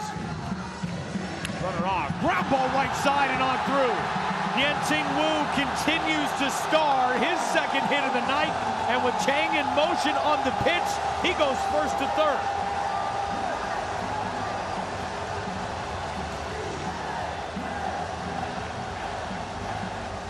This lineup is relentless. Just nowhere to hide in regards to how much contact they make. See Yu Chang motor around these bases too. Look at this, just everything put in play. If you're in the middle of the plate, there's going to be some good contact. You go back to that play from Mastrobuoni, how big that was. Otherwise, you're looking at none out right now. Yeah, that's a great point, and probably a run home.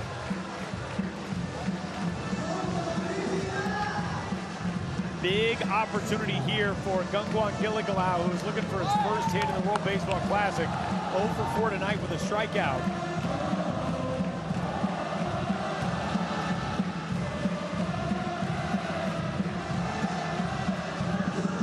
Mike Piazza last night, as calm and collected as possible tonight.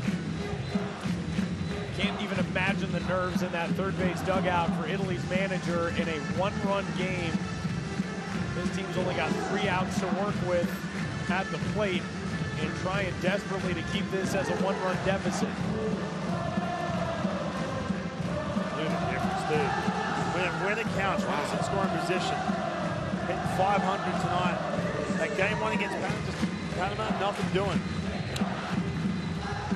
They are so aggressive with runners on base.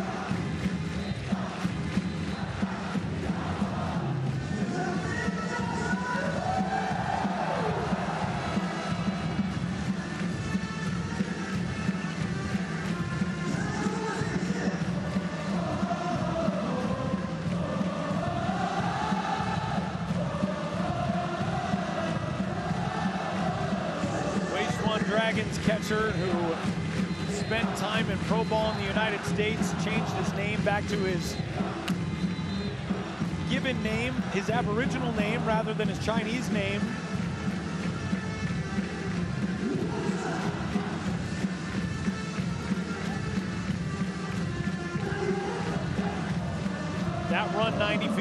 third base in the person of Yu Chang is as big as anything we have seen in this classic so far. Yeah, it changes the complexity too. With the top part of that ninth inning, you got Vinny Pasquantino lead the inning off. And so you can pitch to him in that regard. So if it's a one-run game, you got to be more careful with him. You got the two-run buffer, all of a sudden you can pitch to Vinny. And here is what is at stake. The Netherlands already sitting with 2 wins. Italy trying to join them there. Chinese Taipei trying to make sure they will not remain winless. Gilligalau, deep drive to center. Back on it is Deluzio at the wall. It's gone!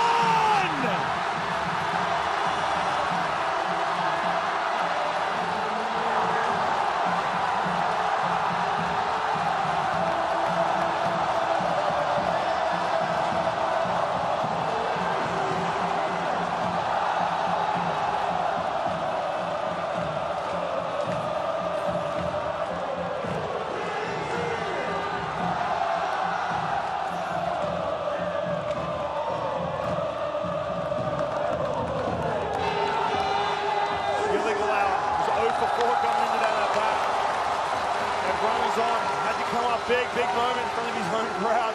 Look at him. The crowd know, keeping them on their feet. 11-7 Chinese Taipei. What a night for 18,799 in this ballpark.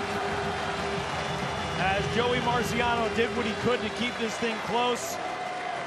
But Gangguan Gilligalau leaves the yard to center. Pitching change for Italy in a 4-run game.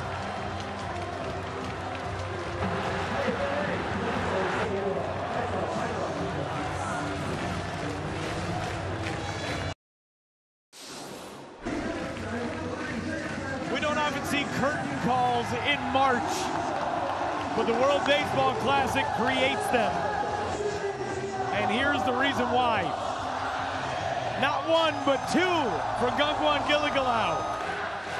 You get round 2 for good reason. Oh, what a shot.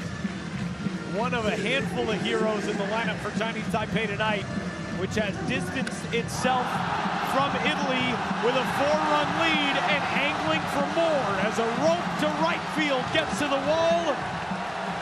Chen greets Italian reliever Claudio Scotti with a double. They are not done. Just riding the wave of this energy. Just moments ago, Gilligalau did this.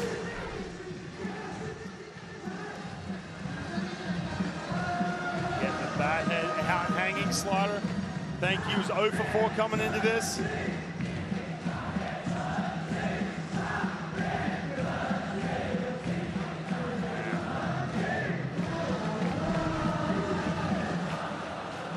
Just 1 out in this inning, and Chin Cheng is going to watch the runner advance as Scotti just held on too long there. That was a balk, actually, I believe.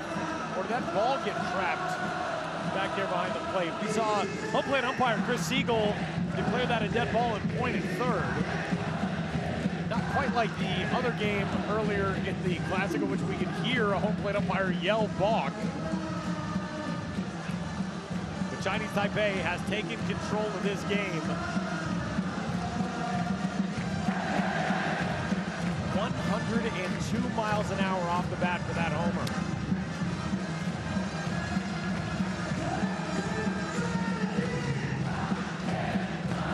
2 balls and no strikes on Chin Cheng. Claudio Scotti, you see out there on the mound, a New York Mets prospect. He was one of the native Italian-born pitchers on this roster from Rome.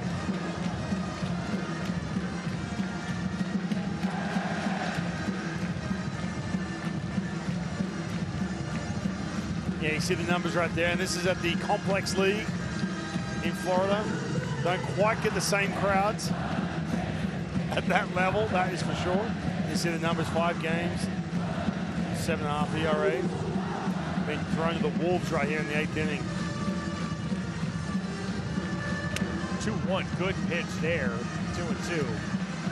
Yeah, not really the same atmosphere on the FCL backfields.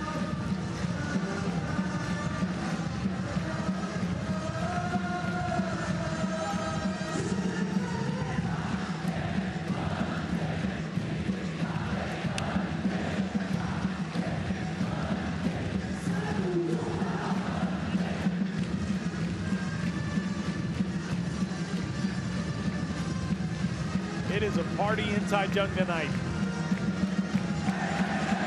Chin Chang trying to keep it going. If he drives in this run, Chinese Taipei would match its record for most runs ever scored in a World Baseball Classic game. A mark this team originally set back in 2006 in the inaugural edition in a win over China. China held tough in the early game today in Tokyo, but fell late as the Czech Republic grabbed its first win in World Baseball Classic play, rallying in the ninth. 2-2 on the way to Chang. In the air, shallow right. It's a long run for everybody, and it settles into the glove of Dominic Fletcher, is the one to get to it for out number 2. The audio is a little bit of a problem for these guys. Can't you hear each other calling each other off that ball? Able to make the play though. So here is Kunyu Chong as the home team with a 4-run lead.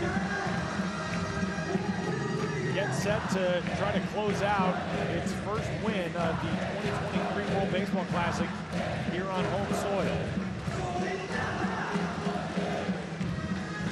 Chong low and away, 1-0.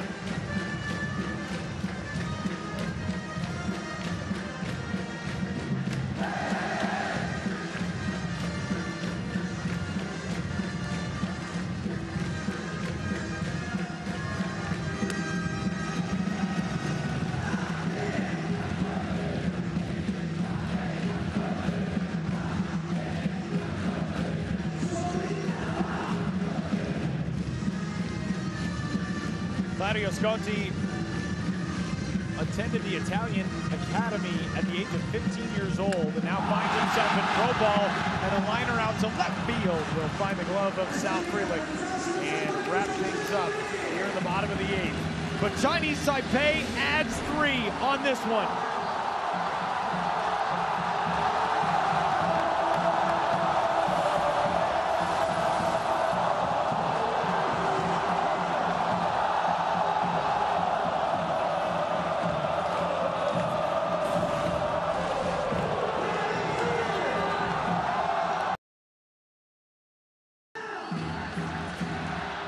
Inning in Taichung.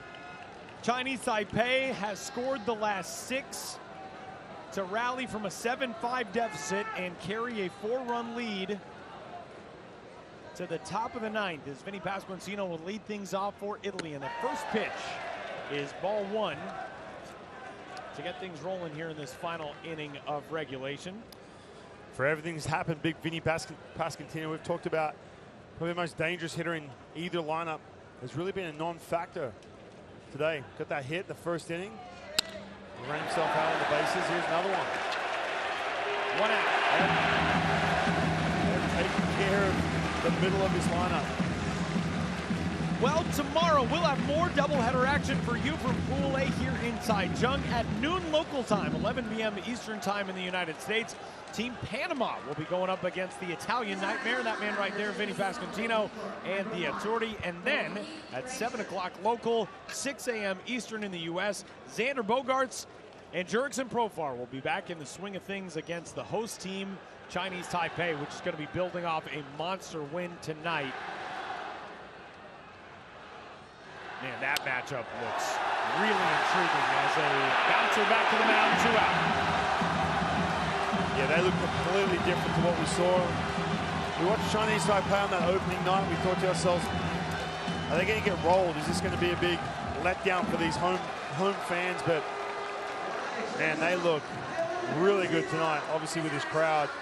That's going to be a fun matchup, Tyler. You got a lot of Major League talent from the Netherlands, up 2-0. the home team, Chinese Taipei, on a Saturday night out here.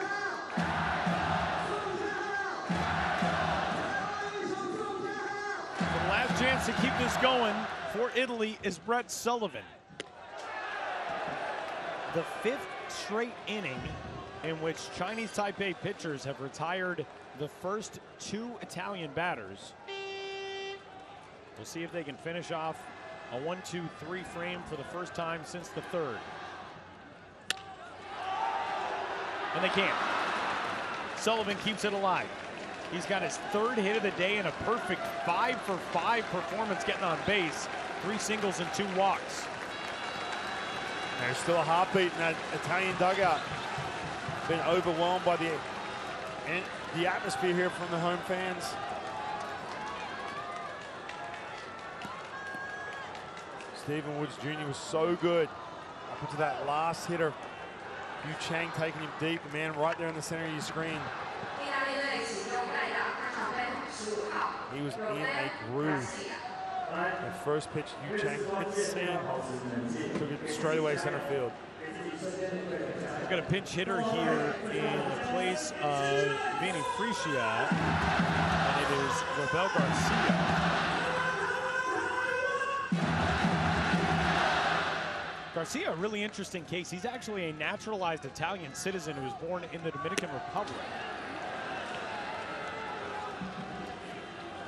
Originally signed with Cleveland at the age of 16, played 4 minor league seasons, was released in 2014, and then played ball in Italy for the next 5 years.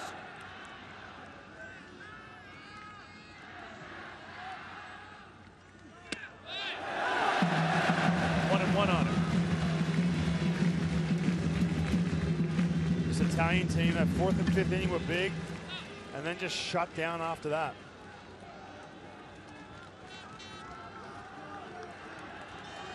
Italy just 1 hit in the 6th, 7th, and 8th combined. Trying to keep the line moving, trailing this game by 4. 1 and 2. Not to mention too, Charles, they're going to come right back here. It's 11 o'clock here locally.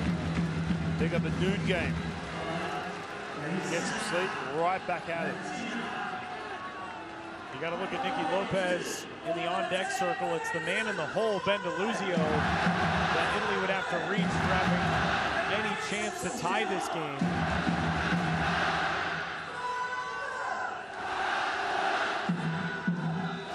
A 1-ball, 2-strike count on Robel Garcia. Cha Hao Sung's 1-2.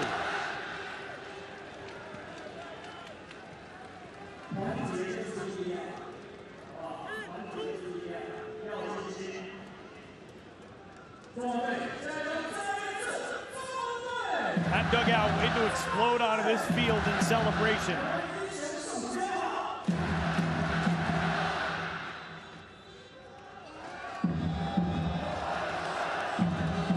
And the 2-2 pitch from Sung. Ball game.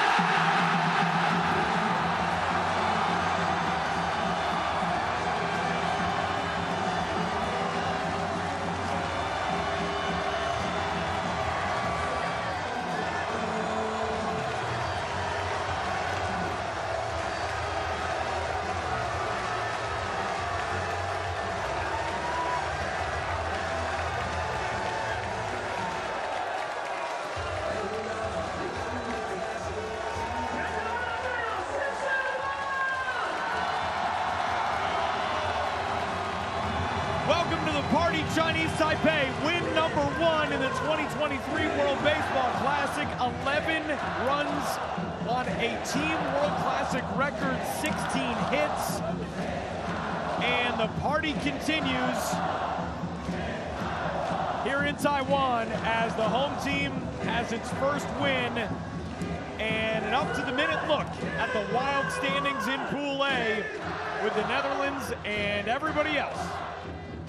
Man, what a night for this crowd and this team. You can see them still celebrating on the mound after this first win. It's taken 10 years to get back to Taiwan with the World Baseball Classic. It's a bit of a letdown the other night, big loss to Panama, and here they are 11-7 against a tough Italy team. An unbelievable night of baseball in front of 18,799. And again, it's another sports cliche, but it rings true tonight. I don't think a single person has left this building as Chinese Taipei, with the win, pulls into second place through 3 days in Pool A. And one of the heroes tonight, Yu Chang, what a story for him. Unbelievable. Really was, and again, we can't talk about this enough. January 1st, telling everyone that he was pulling out of being a part of this team.